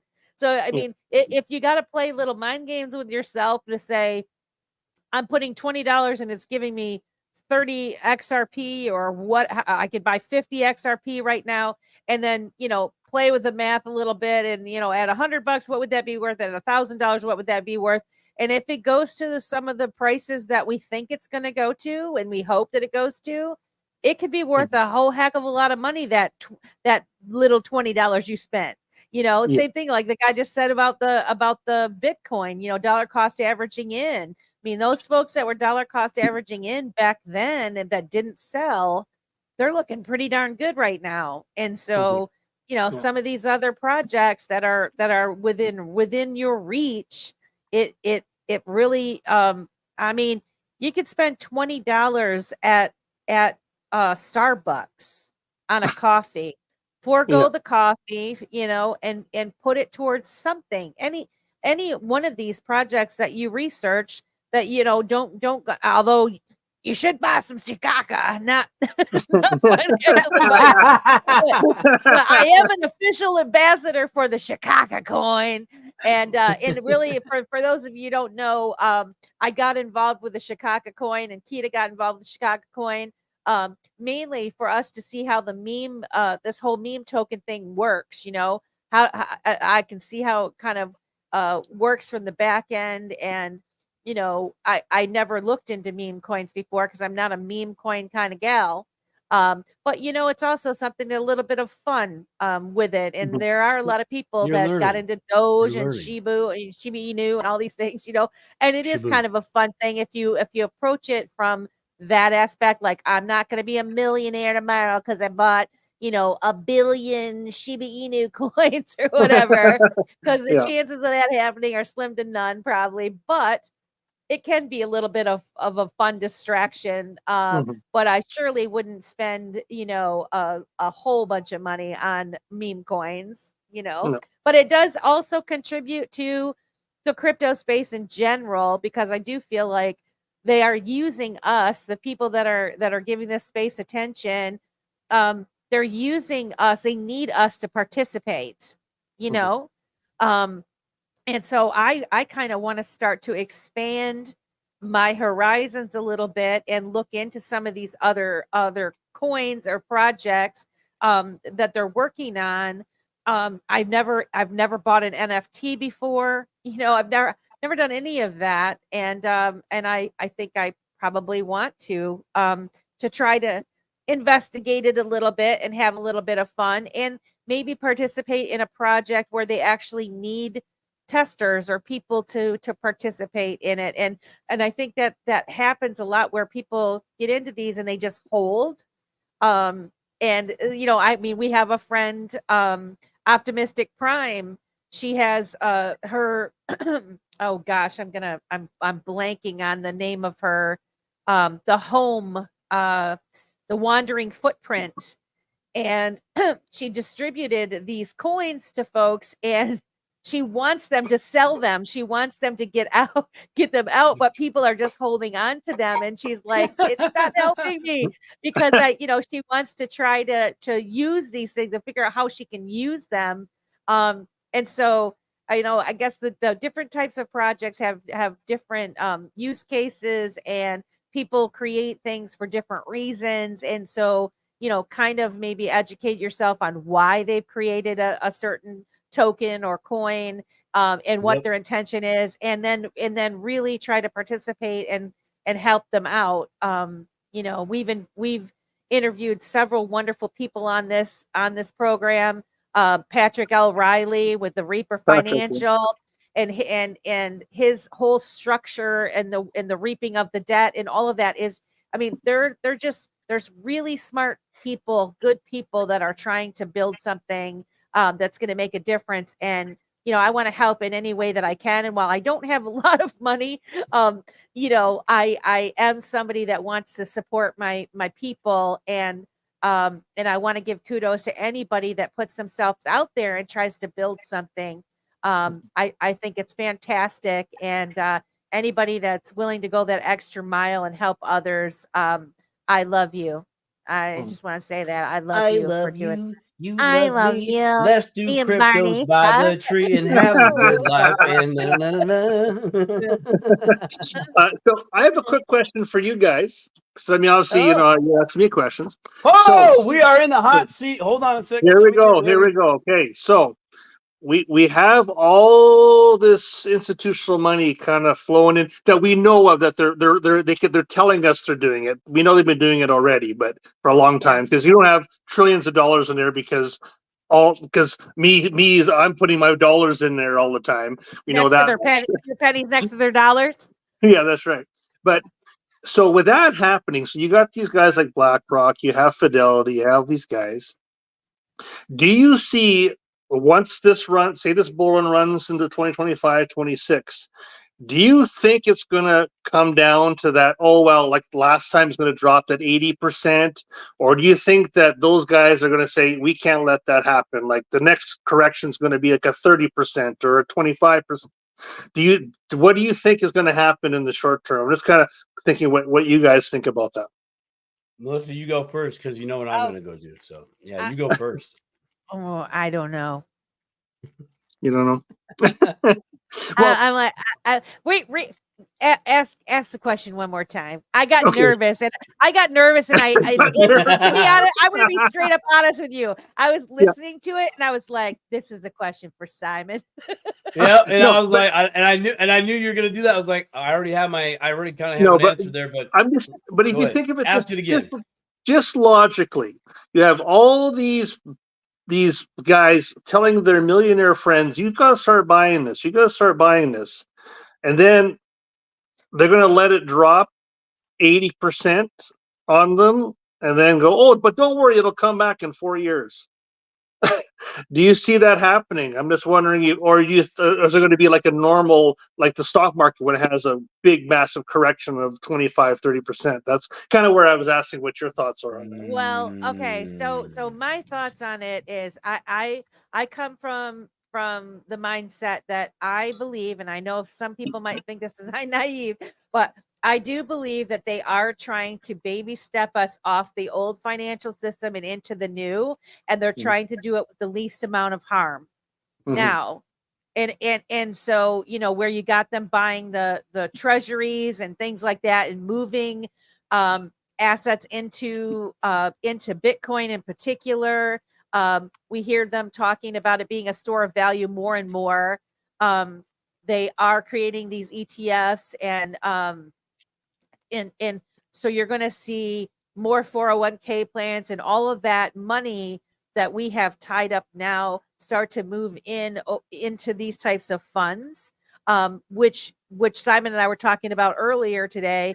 They do have much more control over that, right? Because when the big money comes in, if you've got your 401k and it's in a BTC fund, or someday XRP or Ethereum or any of these other coins, you're not going to be able to withdraw that out, just how they have it now, where if you have your money in a 401k or an IRA or whatever, they make it difficult for you to withdraw your funds, right? So there's the element of control for that.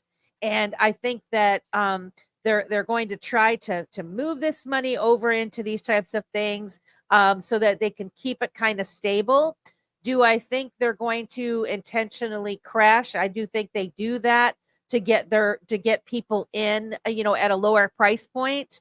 But I think then it will go. I think it's going to go back up. I mean, I don't necessarily think there's going to be an 80% crash like that, but maybe there will be. I think they're still in the process of capturing all of the illegal transactions that have gone on, because I personally believe that Bitcoin and Ethereum have been used as tools to figure out where the shady shit's been going down, and money has been seized, and they know exactly where it came from and where it went and all that kind of stuff. And so where that money goes at the end of the day, I don't know. That gets seized. I don't know what's going to happen with that. But I think the more money that comes into the space, the more stable that it will be. And that's just my opinion. Simon? Oh, okay. Are you gonna start it with, well? Yeah, let me do that. Well, okay. Let's revisit the facts that are out there. Institutional money is vocalizing that they're in. Okay, at some level, at some corner in the space they're in. The amount that they are in, we actually don't know that entirely. Okay, meaning we don't know how much of their purse they're spending to be in this game and to stay in this game. They are positioning themselves, and they're positioning themselves against each other because that's what business does. Okay. Fidelity has known to be mining Bitcoin since 2014. Okay. How did they start out and how they scaled, right? Is something to kind of consider. How big are they now? BlackRock's in the game. Well, BlackRock will just go buy. You're a mining company. Okay, we'll just buy you. Now I can't. I definitely can't sit here and say, oh, BlackRock's totally doing that, because man, I ain't in the board meetings. Like I don't know that, right? But it's plausible. So so in this next bull run that we're in my opinion, we're already been in the bull run. We've been in the bull run since the beginning of 2022. We bottomed out at the end of 2021 on the charts. We bottomed. We're on the way up now. We're looking for phase 4 to start here probably. And this phase 4 is our parabolic move. Where we go from where we're at right now, 58K to, 130, 164,000, range, maybe even only 120. It depends. So to answer the question, the correction part, based on history, yeah, I could see an 80% correction. And what I'm saying there is we top out and we drop super fast. It happened last time. It's happened the time before, and the time before that, and the time before that. And the motives for that, for me, are irrelevant. These people, these institutions are still positioning. You have people where to go? Joseph? Joseph had a comment that was up there for a little while. Something about the people in the shadows that are invested in XRP. They've been holding a long time too. Dude, people are gonna take profits. They will. It's nature, So 80% correction on Bitcoin, very possible, just based on our last peak was 70,000. Okay, so if we go up, say, to double that, 140,000, all right, we probably won't be 140,000, be like more of 130, but let's just say for 140,000. So we doubled our all-time high, right? So that's 100% up. Okay, when you do your 80% correction, that's from the top down. So whatever 80% of that move is, which would be not quite to that 70,000, it'd be about the $80,000 range. The percentage up and the percentage down, when you actually talk about the percentages equals dollars, it's different.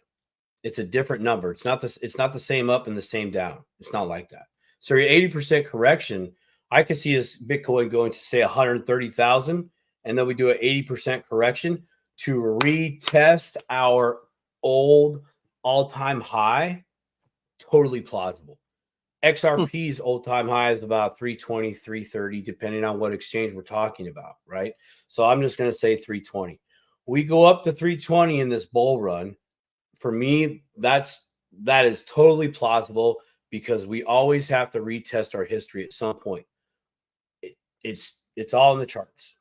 You know, it just shows history. Okay. So for me, I'm like, okay, yep, retesting of all-time high. And then where do we go with that? I don't know. It is literally up to the market movers. If XRP went up to $10, and I'm speculating now, okay, if we went up to $10, where would it correct to? Well, if we did an 80% from 10, that could be the old all-time high. If you look at a chart and you pull out Cat Blue, where you at, sister? You're a straight up OG when it comes to this. You know, there's that. You also have, you know, governments. Cat Blue talked about government is using those seized assets in cryptos right now to hold it down. We know that Germany has been dumping on the market. Why? Well, because Germany's government needs money, right? And then you have the corporate factor, okay? And Michael Saylor from MicroStrategies has openly, time and time again, said, hey, folks, I have to sell this asset to meet my obligations for the stakeholders in MicroStrategies. That's just one company that's within this space. They all have to do that. They all have to, you know, I mean, they don't have to all do it at the same time. I'm just saying they all have to do that function at some time. So yes, I could see an 80% correction. You know, it's definitely in the cards. I know there's like Alan. I know I can hear Alan's voice right now. Fundamentals, Simon. I'm like, you're right. There are fundamentals. There are big time fundamentals, but everything has to play out. You know, so if you ask me right now, Simon, where's a good price for XRP to take some profits? I would say not financial advice, but the old all-time high looks like a really good spot because we must hit that spot once again. We must hit that spot once again. Even if Bitcoin right now, if you bought Bitcoin at $60,000 and you wanted just to scrape a little profit off there, $70,000 would not be a bad place to do it because you know we have to hit that again with fundamentals in play. Got governments all, you know, governments are all on board. I mean, when I say all on board, and Mr. Man, love you, Mr. Man. You are the baddest researcher I've ever seen out there, man. You know, now full transparency. I don't watch a lot of researchers, but dude, that cat is fire, straight fire. But he's showing a good us. person. Such a good guy. He is salt to the earth person, man. He's straight up salt to the earth, man. Straight up. I can't wait to meet him you meet him in person. There's a good Canadian too. He is a Canadian too. Well, I will. Yes, he's a resident of Canada. Yes, but I can't go into anything else because I took the superhero Pledge of Allegiance, so I can't. I know we've talked a couple times, so that's cool. Yeah, that's cool. I'm glad. Mr. Man has shown us roadmaps of and documents of institutions, IMF, governments. They're all getting in, but let me ask you folks, how fast do governments move? Slow, like turtles. Oh, they do this a lot. They do this a lot to you, but they do. They pretend, but they are very they're very slow. And you know what I was wondering too is we love you too, Teresa. I was wondering too with Germany selling, you know, if you say that there's going to be a correction, right? Maybe they're not so dumb. Like whatever the value was when they got it, they sold it to get some cash. But who's to say they ain't got cash on the side waiting for the dip? They go swoop in by the dip, you know. I mean, that wouldn't be a dumb thing to do. So it's I don't know. It's very interesting. And then also don't forget, you know, and we're going to talk about this here in a minute with the traditional market, but you know, the money's got to come from somewhere. And so as assets, you know, as your money transitions into crypto or vice versa, you know, whenever someone makes that decision, I mean, that's why they're so scared of people going and doing the bank run thing where like, oh, I just want to take all my money out of the bank because they don't have all the money in the bank or whatever. And so, you know, that's why they always want to prevent people. They didn't like retail being able to buy stocks and all that stuff on their own. Good night, Teresa. Because it affects the market, you know, when people get scared and they sell and, you know, whatever. But then they learn to manipulate those people, which they do all, you know, they do all the time. But yeah, it's going to be interesting as some of that money starts transitioning over into the crypto space. You see the segue right there. Yeah. No, this is a great segue, because I want to touch on something that is a perfect segue from what we were talking about, 80% correction, to traditional financial systems in crypto, and that is the tokenization of real world assets. Okay, so how does that play out in price action? Okay, you know, you have anybody can create a token. Arguably, look, Optimus Prime, Optimistic Prime, dude, straight up OG, you know, doing it on the tour bus. I got this, man. Hold that. You know, love you, Prime, love you. You know, there's Shikaka and team. You know, hey man, we're seriously doing this as a joke, but we're gonna just go with it. Just to we're gonna do it. Give me your crappy little Nerf ball. I'm gonna run touchdowns on this just to do it. You know that. And so here we are. We have real world assets. We have the old system, and it's going to be tokenized at some level. So does that mean money's really coming in the way that we might think it would? Or is this a temporary stop and transition those assets, all those assets, and get them tokenized, tested, tried and true, and then there they are. You know, let's talk to. I have a question. So we talk about tokenizing. We're past 2 hours. I'm just kidding. No, go ahead. Well, so when I'm thinking about like tokenizing assets, right? So I mean, it's really putting things on the ledger, right? It's documenting them on the ledger. So there's going to be all the different ledgers for all these different types of assets. Sure. And they're not going to all be on the same blockchain. They're going to be on different blockchains, and they're going to interoperate with each other. When you place the value on the blockchain, it's really recording an entry, because so I am trying to figure out how does that translate into value on the ledger, right? And as far as impacting the price, because you're making an entry onto the ledger. It's like when you open a set of books, your company, you open the company with, your opening entries for the different, values of things. How does that translate into price increase for a specific token, other than, I guess, I mean, this is probably, I just don't know. I'm just thinking off the cuff here. But right now, if you have no value, but you have a price that is just speculation, you have X amount of tokens, and you have a certain amount of tokens out there for people to buy or use or whatever, and then you start tokenizing, then that value gets added. Is it divided by the amount of tokens that you have in circulation that would create the price increase? Like, I don't know. I'm just asking a question. I think I have an idea. So it's when the value gets moved onto the blockchain to get moved somewhere else is when that value appears. So you have your private blockchain. So say example, in Canada, we have the 4 banks like Royal Bank, CIBC, this stuff. So say I own a home that's worth $400,000. Well, it's not just sitting on the blockchain and running around it's going to sit in a private blockchain with that tokenized value or that mortgage. But when I go to sell that, that's going to move on to the chain, and that value is going to appear on the public ledger, which will be now value, which would actually add value. Now, in the beginning, you don't notice that much because there's not as much moving, right? So you have one movement, it blips a little bit.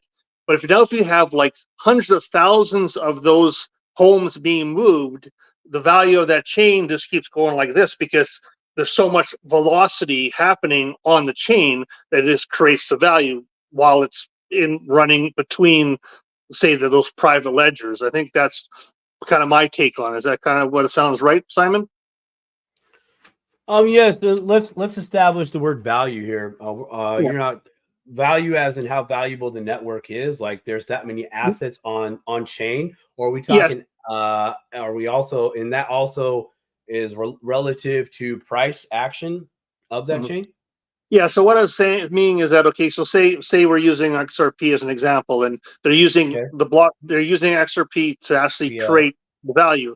But when the banks have their CBDCs, we'll use as an example, on their private chain, it's not until they actually move it on the public chain and they're sending it to XY bank that value now appears and we can see it publicly. Privately, it's gone, but we don't see it here. I'm wondering if that's how the value would go, because the velocity of all those projects and all these things starting to move. It's not that they're just going to be sitting there. They're coming on and off, on and off, on and off, on and off, constantly.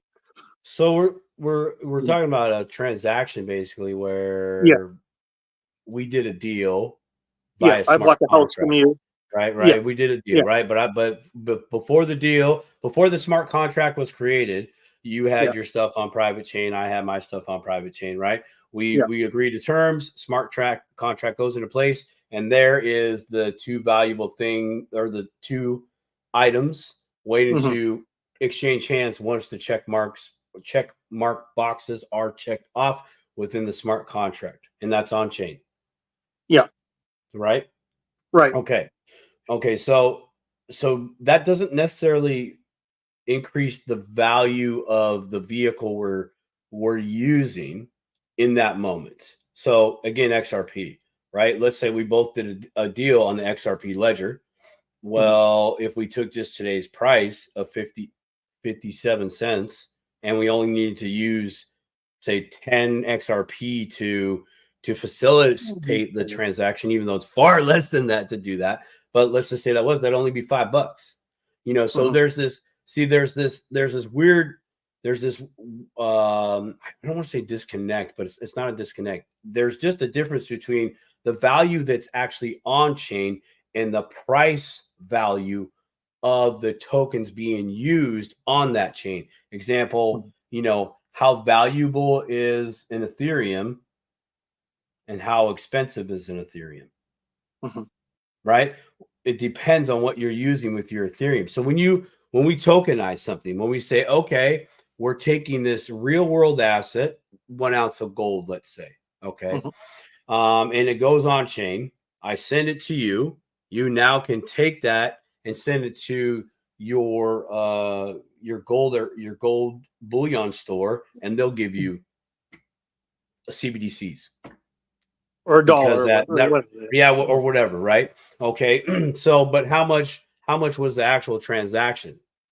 How much was that transaction? What chain did we use? And so when I think about the tokenization of real world assets, this is great. This is going to be awesome. But I also think of I think a run up in some of these tokens will happen because of how intrinsically valuable they will be for their use case. Right? If you could buy, right now we can buy XRP at 57 cents, right? But let's say XRP in the future has this run up, which it's coming, but let's just say it goes to $100, value later down the road. So how much more does it cost us to do the same transaction for the same XRP fee? The reason why the price went up is because businesses, banks, institutions globally are like, dude, if we're going to conduct business on the system, I need to get as many of these tokens as I'm able to facilitate my business. And I'm willing to pay any price now for them, because in the future, it will be far more valuable to me. Not price, value, the utility. Again, I always talk about the hammer on this show. How valuable is a hammer? It's $5 at the store if you buy a cheap one, $60 if you're a union sheet metal worker. but still, it's in relative, it's $60. How valuable is that? Well, I've used that thing most of my career. So, yearly wages times X amount of years. Well, that's how valuable it truly is. But that's not directly reflected into price. Right. So yeah, it's a really interesting thing, man. I play around with this tokenization thing in my head, and I would love anybody out there in YouTube land to be like, Simon, maybe. I would love that, but this is a great conversation because when we hear that, right? We just had RLUSD went live. It just went live, right? Beta testing, yeah. Okay, all right. And they're testing it. It's like, okay, so I don't know because I haven't done the research, but are they going? Is Ripple going to back this stable coin up with XRP? Are they going to do that? We don't know. It's just I'll be right back. Okay, cool. Is it going to be backed by CBDCs? But those CBDCs are then going to be backed by XRP. There's a lot of questions. Yeah, there's these great questions. And the more that we talk about this and we think of some of these variables, that price action or kind of loses its steam in our minds. It's like, well, Alan talks about on his show, and so do a bunch of other people. I know Cyphrix does, Aquaman or Mr. Aquaman. I know Mr. Man as well. They talk about the DeFi space. It's like you can take XRP right now, and do DeFi with it. It's like, well, how valuable is that? It's like, well, I don't know. Your 100 XRP might be getting you half an XRP every 3 days. Right now, that's like 30 cents. That's price value. But how valuable will that be to you in the future? Dude, huge. Just like how valuable is the blockchain versus how valuable is that blockchain? Well, that blockchain is super valuable. Well, how much is it worth? It's priceless, to be quite honest. It's valuable because we use it. That utility is far valuable than the couple of bucks that it cost to utilize the token. Yeah. Sorry, that was a little long-winded. Oh no, that's good. I just like it's just like they always talk about the private ledger, like where that's their own internal, and then you have the public, and you don't see it till that value is moved between two entities and goes private again.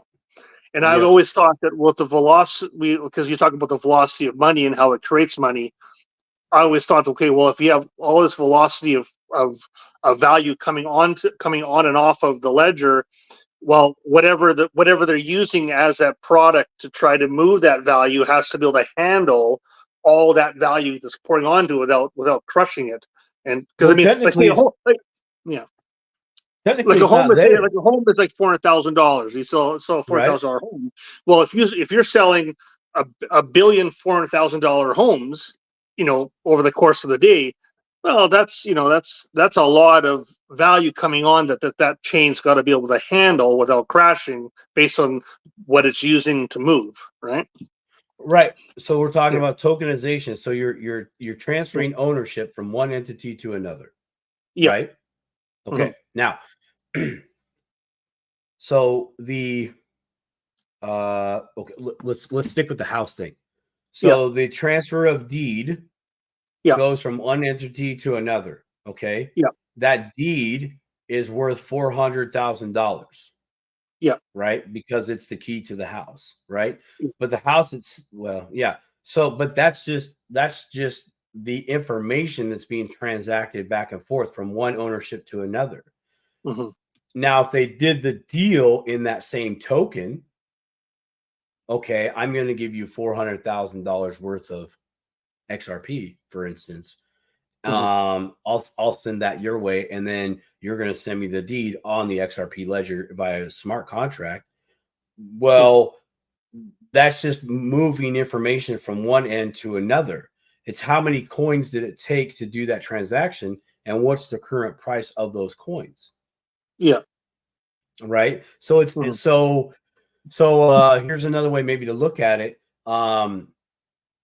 If they had to buy those coins right then and there at whatever price to equal $400,000, then yeah, there might be a little blip in the price, especially if it's going all day, right? If institutions don't have those at immediacy, and they can't do private deals, and they have to go onto Main Street and buy from the retail, yes, their price action could move up because one company needs it, so does the other for their business dealings. Yeah, you definitely got some price action that will move up.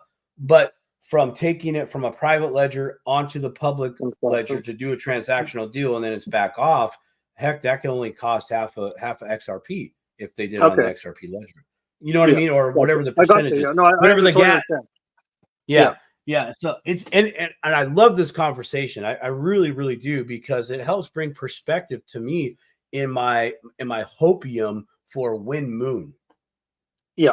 You know what I mean? We were talking about being we're thinking about price. Hey, we have to be realistic. So let's be realistic. Is 100,000 XRP going to happen? Maybe. Is it going to happen in 6 months? I don't see it right now. I don't see that. No. I see $3.20 is on the menu, but is it 100% guaranteed? No, man. We're talking about big whales, big institutions. Yeah. I mean, they have they're playing with pocket money at their level. For us, they got life-changing money for my world, and so they're very strategic, and they don't like to buy retail. They won't. In fact, they try so hard not to. Oh yeah, they go on private deals. Private deals. That's what they do. They that's kind of that's it's not what they do all the time, but that's their MO, right? No, we're doing a private. I'm not going to go pay full price or this or that. I'm going to try to get a best deal that works for me. Or I didn't want to move the market too much as well. So there's that too, and I've done that. With a very small cap coin. I've thrown $100 into a coin just to try to make some quick money, right? Well, I learned a lesson that trading day. I was like, oh, this coin's cheap, and I did $100, but everybody's only selling like super fractions of that coin, and I'm like, oh my god, dude. I saw the little blip. It went boop. I was like, oh. What happened? That was me. Yeah, I raised the price, and then they all dumped on me. I'm like, crap! I'm holding the bag of poo poo. There wasn't enough liquidity. There wasn't enough liquidity in that. There's not enough liquidity and enough volume within that market, and that could be a thing too.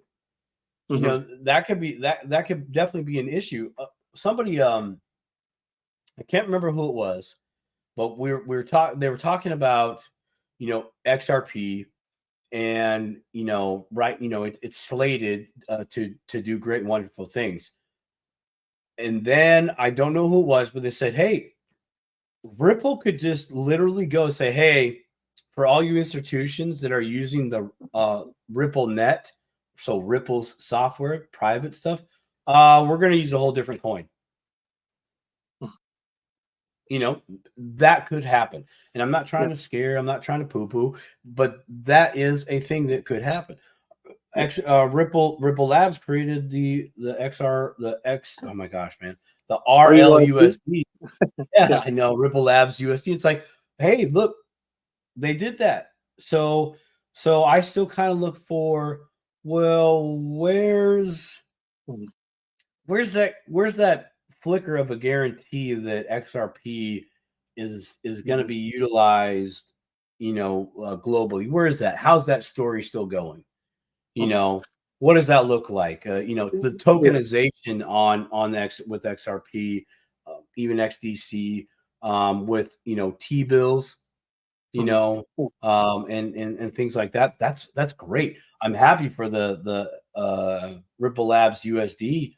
They're testing it out, and I saw a number that was on Twitter, but it was via Echo the Truth and Mr. Man. Yeah, I saw that too. Yeah, they said it was 589, And now I haven't gone back and done my research on it to see what they're really talking about, but it looked like it was, hey, in their testing, XRP is worth $5.89. Yeah. Well, and also too, like you're talking about. Yes, I think I'm losing my thought here, but okay. So RLUSD. What was interesting is so Binance made their own stable coin, right? There is a Binance stable coin, but it's not really it's not a USD one. But making that stable coin actually increased the value of the Binance coin. Yes, you can look it up, right? So yeah, that gives me some hope as well. Well, that working hand in hand, those two will also create value on the XRP ledger and for the XRP coin. Yeah. Exactly. Now I'm pretty sure that their stable coin was backed by their other coin. So this would be a play for, and that's why I bring it up. Even Mr. Mann's brought it up, and again, credit to Mr. Mann because he's the one that planted the seed in my head via his research, where some CBDs, how's it going to go? Some CBDs will be backed by a stable coin, and some stable coins will be backed by a CBDC. Yeah. And that was, that was in a few articles, and there was some proof in the pudding there. It's like, okay, so that's a play. So is RLUSD is one of those going to be backed by XRP? Yeah, that could be the case. Does that mean XRP will stay at 57 cents? No. Because as the more RLUSDs we need, which was a quadrillion. Is that right? Quadrillion? 1.2. Yeah, 1.2 quadrillion. Yeah. Whoa. The Q is bigger than the T. That's a lot. And if you divided that by how many XRP are out there in the world, you now have a potential price point for XRP if that played out in the future. Very exciting times. And great conversation, Landon. See, dude, man, your interview that I was sitting right there on the couch, man, seriously was a beautiful sucker punch of like, who is this dude? Who is this guy? I was sitting there, and I'm listening to you, and then all of a sudden I got closer, and then I was pretty soon I was in the standard, forearms on knees, leaning on the edge of my seat, going, I got to be quiet. They're shooting a video. And that was unscripted. Alan didn't give me any script. He said, I'm doing it off the cuff. There was no script. So when you guys shoots from the hip, man. There was no scripted. So, so quick question for you. I mean, running up to 2 hours and something. Do you want to know why I'm called a secret weapon? Yes, I do. Tell us the story. Because I mean, we could be here for 3 hours. I don't. People have lives. I don't wonderful to listen to, but anyways. Right. So we were talking about. Remember, I was joking about talking to Quincy, and he was like, "Oh, blah blah blah blah blah." XRP, blah blah blah blah, XDC, blah blah blah. Well, the whole rest of that event, I went and talked to everybody, and I never asked them. I'm like, okay, well, I know, and I listened to them because I think they were just getting bombarded. Like everywhere he went, someone wanted to talk shop or their idea, pitch an idea they had to him, and so we're sitting there at the party, and I said, Quincy, I said, what do you do for hobbies? Like, what do you like to do? Like, I know everyone asks you about your job and stuff, but he goes, well, I got a longtime girlfriend, and he's just going on telling about all this stuff he likes to do, right? And so we left the party. He needed a ride home, and so we shared a thing, and we partied for another 2-3 hours because we were just talking about life, right? yeah, that was a rough morning. But I mean, and so I did the same thing to Linda P. Jones. I saw her, and I mean, I'd asked her right on, before. right on. And so I said, Linda, everybody talks to you about business and finance, I said, well, can you tell me a little bit about yourself? Like, do you have any hobbies, things you like to do? And she said, well, I love to bike. I like to swim. She talked about her husband. She talked about her kids. And she's like, did this whole thing. And she was like, well, someone was asking me something about me. And she goes, was that enough for you? I'm like, oh, yeah, that was good. Thank you. You know, and so I did that to everybody. And that I met that, you know, were, and most of the influencers. And that's kind of how, and I ended up making friends with a lot of them and hanging out with them because, like, well, this guy's not just trying to suck information out of me. He actually cares about me. And actually, Quincy sent me a private message probably a day or two after the thing, and he said, "Oh, thank you very much for, you know, for talking to me like a human being, you know, and wanting to know about me." So that's where the secret weapon came out, because I didn't talk too much shop. I just talked about, I want to know about them as people, right? So that's awesome. Yeah, that was the whole vibe, man. Go ahead, Melissa. No, I was just gonna. I went all mom on Quincy because I did. I went all mama on him. I told him, I'm like, you need to stay grounded and keep your people close, because there's vultures everywhere. They're coming for you, even, and they probably already have, you know. So stay grounded. You know, you've got a brilliant mind, and I can see everybody wants you. You know, they're all wanting to talk. So kind of the same concept of what you were going for, Landon. And I was thinking, because I see him as a, you know, as a young man, right? You know, and I mean, he's my kid's age, I think, and I'm like, man, this is too good of a person and too good of a kid to get eaten by the vultures that are gonna, you know, try to use them. And he appreciated that too. So, well, I saw him at the airport when he was leaving too, and he had a rough night. Nice guy, but this is like, I'm like, we were party animals. We were party animals in XRP. You know what? You know that you mentioned that you had invited Not Financial Advice to the party, to the karaoke. He was there. He was there. I know. I didn't meet I saw him. him come in. Yeah, darn it. Bummer. I tried to get to say hi, but I invited him to the or maybe Alan did. I can't remember if I invited him or Alan did, but to the pre-party. But there were a few people that were gonna come, and they just weren't able to make it. But we're gonna definitely do that again for sure. It was awesome. Just like you said, everybody was so kind and nice. Do you want to oh, sorry. I was going to say, and again, hey, meeting you guys was fantastic as well. Like, you know, very welcoming. I mean, you had kind of your group there, Melissa, with all you was there, which was fantastic, and everybody kind of commingled, and suddenly there was this massive group. All of a sudden, right? So, you know, again, I think one thing I want to stress to the viewers here that come, you know, I understand it's expensive to go, right, Simon? It's expensive. It's not cheap to go. We understand. No, it's not. It's not. But but it's just to make you feel like you're not on an island by yourself. Yeah. Like, just to know that you're with like-minded people, and that you're not crazy, and that, I mean, you're in a room with people that probably have millions of XRP. Like, there are people there that have a ton of money, but they're not like snobs. Like, they'll talk to you. Like, they'll like, it's not like they're not approachable. And I think people, they have respect for you for knowing. That's right. They have respect for you. Yeah.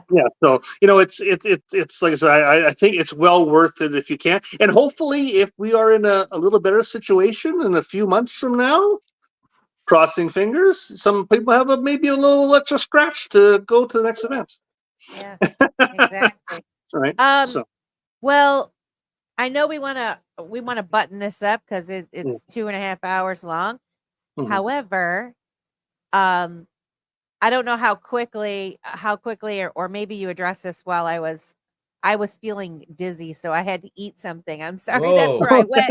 I was sitting here, and I started, you know, where you get that kind of like dizzy, like you're getting pale. And I'm like, I got to eat something right now. So I did. I just ate a little sandwich. But I did know that you said that there's opportunities in the traditional markets that most people aren't talking about, or, you know, we're so focused on the cryptocurrency world. But, you know, we still got a ways to go. And I just wanted your input on what you thought as far as the traditional markets. And where do you see that? I mean, I'm like everybody else in the world, you know. I mean, I have my own trading account, blah blah blah blah blah. You know, I've done mutual funds; those were terrible. I've done, you know, I've had some losses, but this ETF train that they've been on, not just like the Bitcoin thing, but I'm talking in like probably the last 5-6 years. There's the ability to get ETFs and actually get good ones that actually will pay you a pretty good return and are pretty stable. They're not ones that go up. For example, like most people say, okay, well, I want to buy this, and the S&P 500 should go up 8% every year on average. And if I'm not doing that, I'm not doing really well. Well, there's a lot of ETFs and a lot of good dividend-paying ETFs that will pay you really well, but they really don't appreciate a lot in value, right? I know that. I mean, a good company is like Hamilton ETFs and those ones.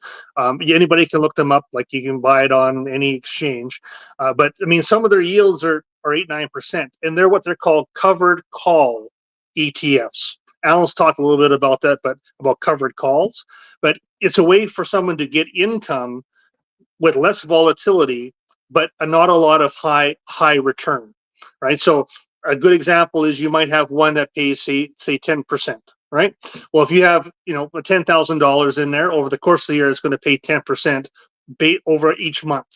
Well, if it doesn't go up in value at the end of the year, and you sell it at the same amount of money, you still gain that 10% of value, right? And so I've done very well that way. I mean, just doing that kind of investing where I look for things that actually will pay you money, right? Like, okay, I put this in the stock. Well, is it creating any value? So I'm not saying, you know, I mean, obviously, you know, we're all concerned that, hey, the new system's going to come and the stock market's going to go down and they're going to crash the system. Gold's going to take over. I mean, there's so many ideas out there about what could happen, but in the short term, everybody is forced into a 401k. Like, I mean, in Canada, it's RRSPs. Yep. Right. It's RSPs. I mean, a lot of people are buying their Bitcoin and their other assets with some of the 401k holders, allowing you to do that, which is great. I mean, I have in Canada, we had ETF, like spot ETFs, probably 8 months before the US had it, and so I bought some of that. And which is nice. It also pays a dividend. It was paying 6, 7, 8%, and it went in value up, not as high as say another one, but it gained value. So look at a lot of covered call ETFs. Like I mentioned Hamilton ETFs. That's one of the states. There's a few other ones, but you know, take a look at them. Like, I mean, the yields are good, and the volatility is not that high, but you don't have a lot of upside. So you got to look at, what I like to do is I take the cash, I reinvest it back in, and so then the next time it pays out a little bit more, but it may not. You know, the value kind of goes up. Right? Yeah, I just keep reinvesting it, and a lot of them will give you, because a lot of exchanges will say, well, to make this trade, it's going to cost you $9 or $5 or whatever they're going to charge you.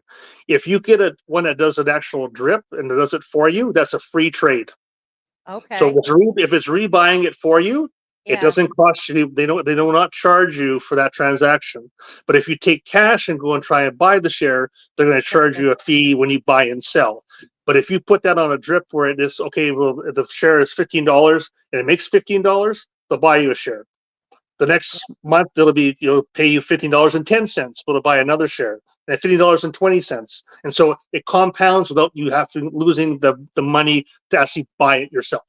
So that's a little way to compound your money without having to spend anything on the fees. So, question: not financial advice.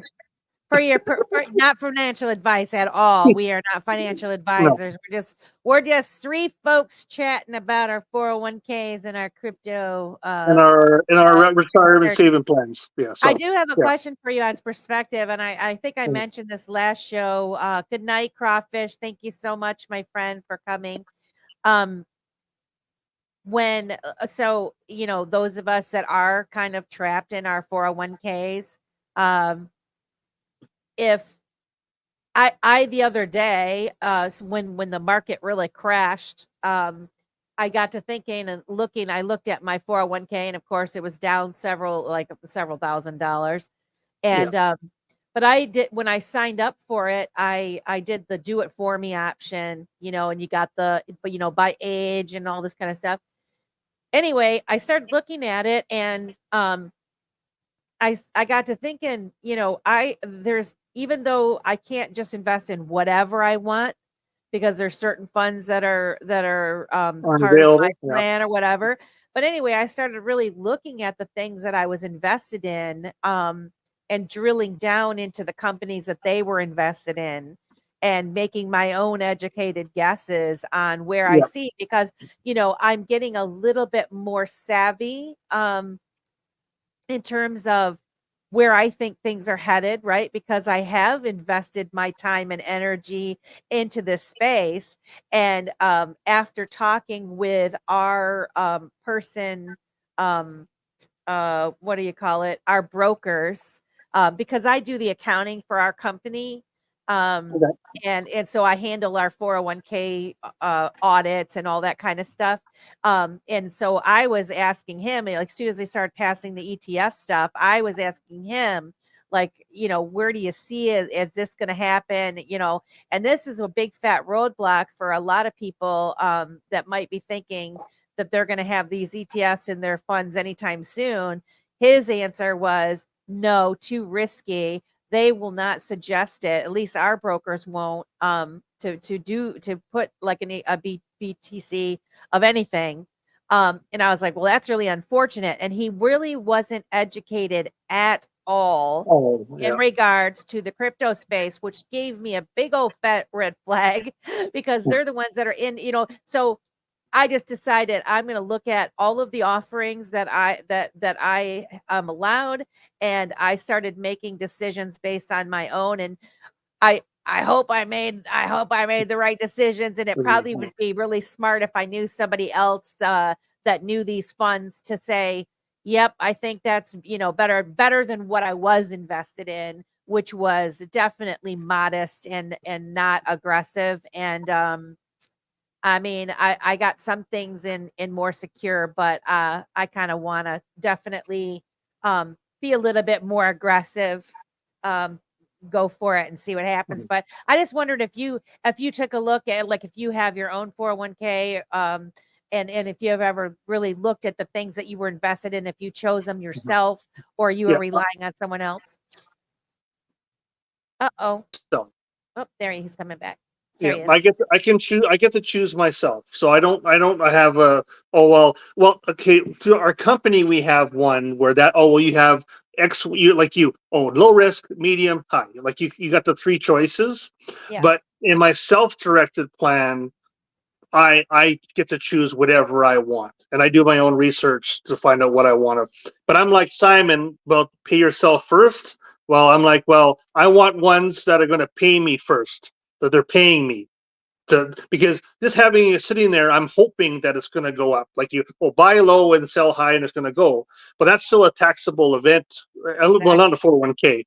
But if you're buying something that's paying you every month, you're extracting some value from that, right? Yes. I know that I have a guy that I know quite well, and he's Canadian, and he sold his home in Toronto many years ago, and that's what he did. He went into a lot of these ETFs that are paying, and he lives in Costa Rica now. But I mean, he turned like 600,000 into like 1.4, right? Good for him. That's awesome. But he said, you know, when that big crash happened, when the old Jabberoonie came along, his portfolio went from 1 million to 700,000. So he lost a lot of money, but he was still getting paid the same amount of money every month. Didn't change. and now he's back up again. So you think, oh, I lost all the value, but he was still getting paid that 10 grand or 11 grand every month because the yields were still there, because value went down, yields went even higher, right? So interesting. Yeah, very interesting. Yeah. So I need to learn. I definitely need to learn more about that. That sounds like a motivation to crash the price of something. I mean, I gotta learn more about that, because that was an interesting little nugget. Maybe we'll have you back to talk about that. Yeah, sure. Yeah. I mean, that, and also, like we always say, even in crypto, like, you don't lose unless you sell. So that's right. You're right. I mean, Amen. I saw Amen. my portfolio went down, and I looked, and now whether it was my decisions of what I moved it into, or whether just the overall market just all came back up, and it would have been the same. But I did actually get it back up to close or a little bit above to where I was when I looked at it before the crash. So I'm like, maybe I made the right decision. I don't really know, but anyway, we'll see what happens. But yeah, great solid advice there. I know it wasn't advice, it was an opinion. we all have opinions, don't we? It's an opinion. Yeah. Cat Baloo is saying if you move your money, they're going to ask you where you're sending it to. If you're moving money out of your they're always going to ask those questions, right? They're always going to ask those questions. I don't get questions like that when I send XRP, Litecoin, Bitcoin, Ethereum. Not now, you don't. Not now, you don't. Or Chicago. Chicago. All you gotta do is just put in the word help in the memo. Oh, we need a memo. Okay, fine. Help. Bye. Help. Bye. Thank you. Any final words? I think the final word is, I think in the words of Raoul Paul, is don't screw this up. Be patient. Don't let your emotions get the best of you. You've been in this so long, or some haven't been in it long, some have been in it long. Is, like as Simon said, try to have some definite goals, and also prepare yourself so you're ready to exercise that goal that you've said you're going to do. Have the things in place. So, hey, maybe $5, maybe $100,000 if you're 80 years old is where you should. Oh, I should be taking this because I don't. But if you're 20, maybe 100,000 is not what you should take. You should wait, right? Like, so you need to really look at where you are at. I mean, I look at myself. I'm 52, and I'm like, I had my cousin who's my age. He would, like, the guy was ripped, like, just like in the gym, everything else, like, got some kind of virus, died within a week. Like, and I was about, I don't know, maybe 4 or 5 months ago. And you're like, yeah, well, I mean, it was sad, but it was just like, you go and say, wait a minute, how much money do I really need to change my life? Do I make changes now and go, maybe I don't need as much as I thought I needed, and how important was it to be this multi-millionaire or whatever, right? So, man, that's great. That's great. Make that change. Because you're right. We don't know how long we're going to be here for, and so you have the plan, and you don't want to focus too much on becoming a millionaire and all of that kind of stuff, and not live any kind of life. You do need to enjoy your people and spend time with your loved ones, and do some things that you have always wanted to do, because you don't know if you're going to be able to do them tomorrow. God willing, I'm going to be here, but then that's why, like, when it was time to go to the XRP conference, I went because I wanted to go, and I wanted to see my friends, and I wanted to give my friends a hug, and I did it, and I was happy, and I'll do it again. I'll do it again all day, son. I quote the late great R. Nelson Nash, and that is, plan like you're going to live forever, but live like you're going to die tomorrow. Yeah. And that book's on its way. The book's on its way. You got the book? No, it's on its way. It's on its way. I've been watching your videos and stuff, and it's really good. But I'm the kind of, I need to get that in front of me. I need to like study it. Like that's the kind of person I am. It's great that your highlighter out and your tabs for you. Yeah, no, we've talked about doing that where we're just gonna pick I'd say a chapter, but it's not really chapter. It's kind of broken up a little bit different. But we talked about just doing that. We're gonna read it, and then we're gonna talk about it, and then read it again. That would work really well for a lot of people, to be honest. Yeah. Y'all get the value. You see the value of the thing. Now let's dissect it. So when you go off, did you want me to stick around for a minute or two? Yes. Okay, gotcha. Yeah. Okay. I didn't know what to do. This is all new. Don't do anything. You just stay right there and look pretty. Okay, gotcha. Okay, excellent. All right. Well, thank you for having me. Oh, we love it. We love you guys. We love that you came and shared some time with us and shared your good word, Landon. Thank you, Landon. Definitely blessed to have met you. Glad that you came. Yeah, hopefully we'll get you back on again, and we can learn about. We're gonna learn about your covered calls and you make $10,000. Yeah, and it'd be nice. Hopefully, as Alan says, if we all meet some goals we have, we can meet more often in real life instead of online, right? In the physical. Yeah. In the real. And gentlemen, well, this has been a wonderful time. We will see you next Wednesday. Dip a Toe goes live every Wednesday at 8 p.m. Eastern Standard Time. Not sure what we're going to talk about next week, but if you'd please like, share, and subscribe to the 41 of you that are still watching this space, we would appreciate it. You can find us on Rumble and YouTube at Dip a Toe, and on X at Dip a Toe Show. And with that, we bid you a good evening. See you next time. Bye. Bye.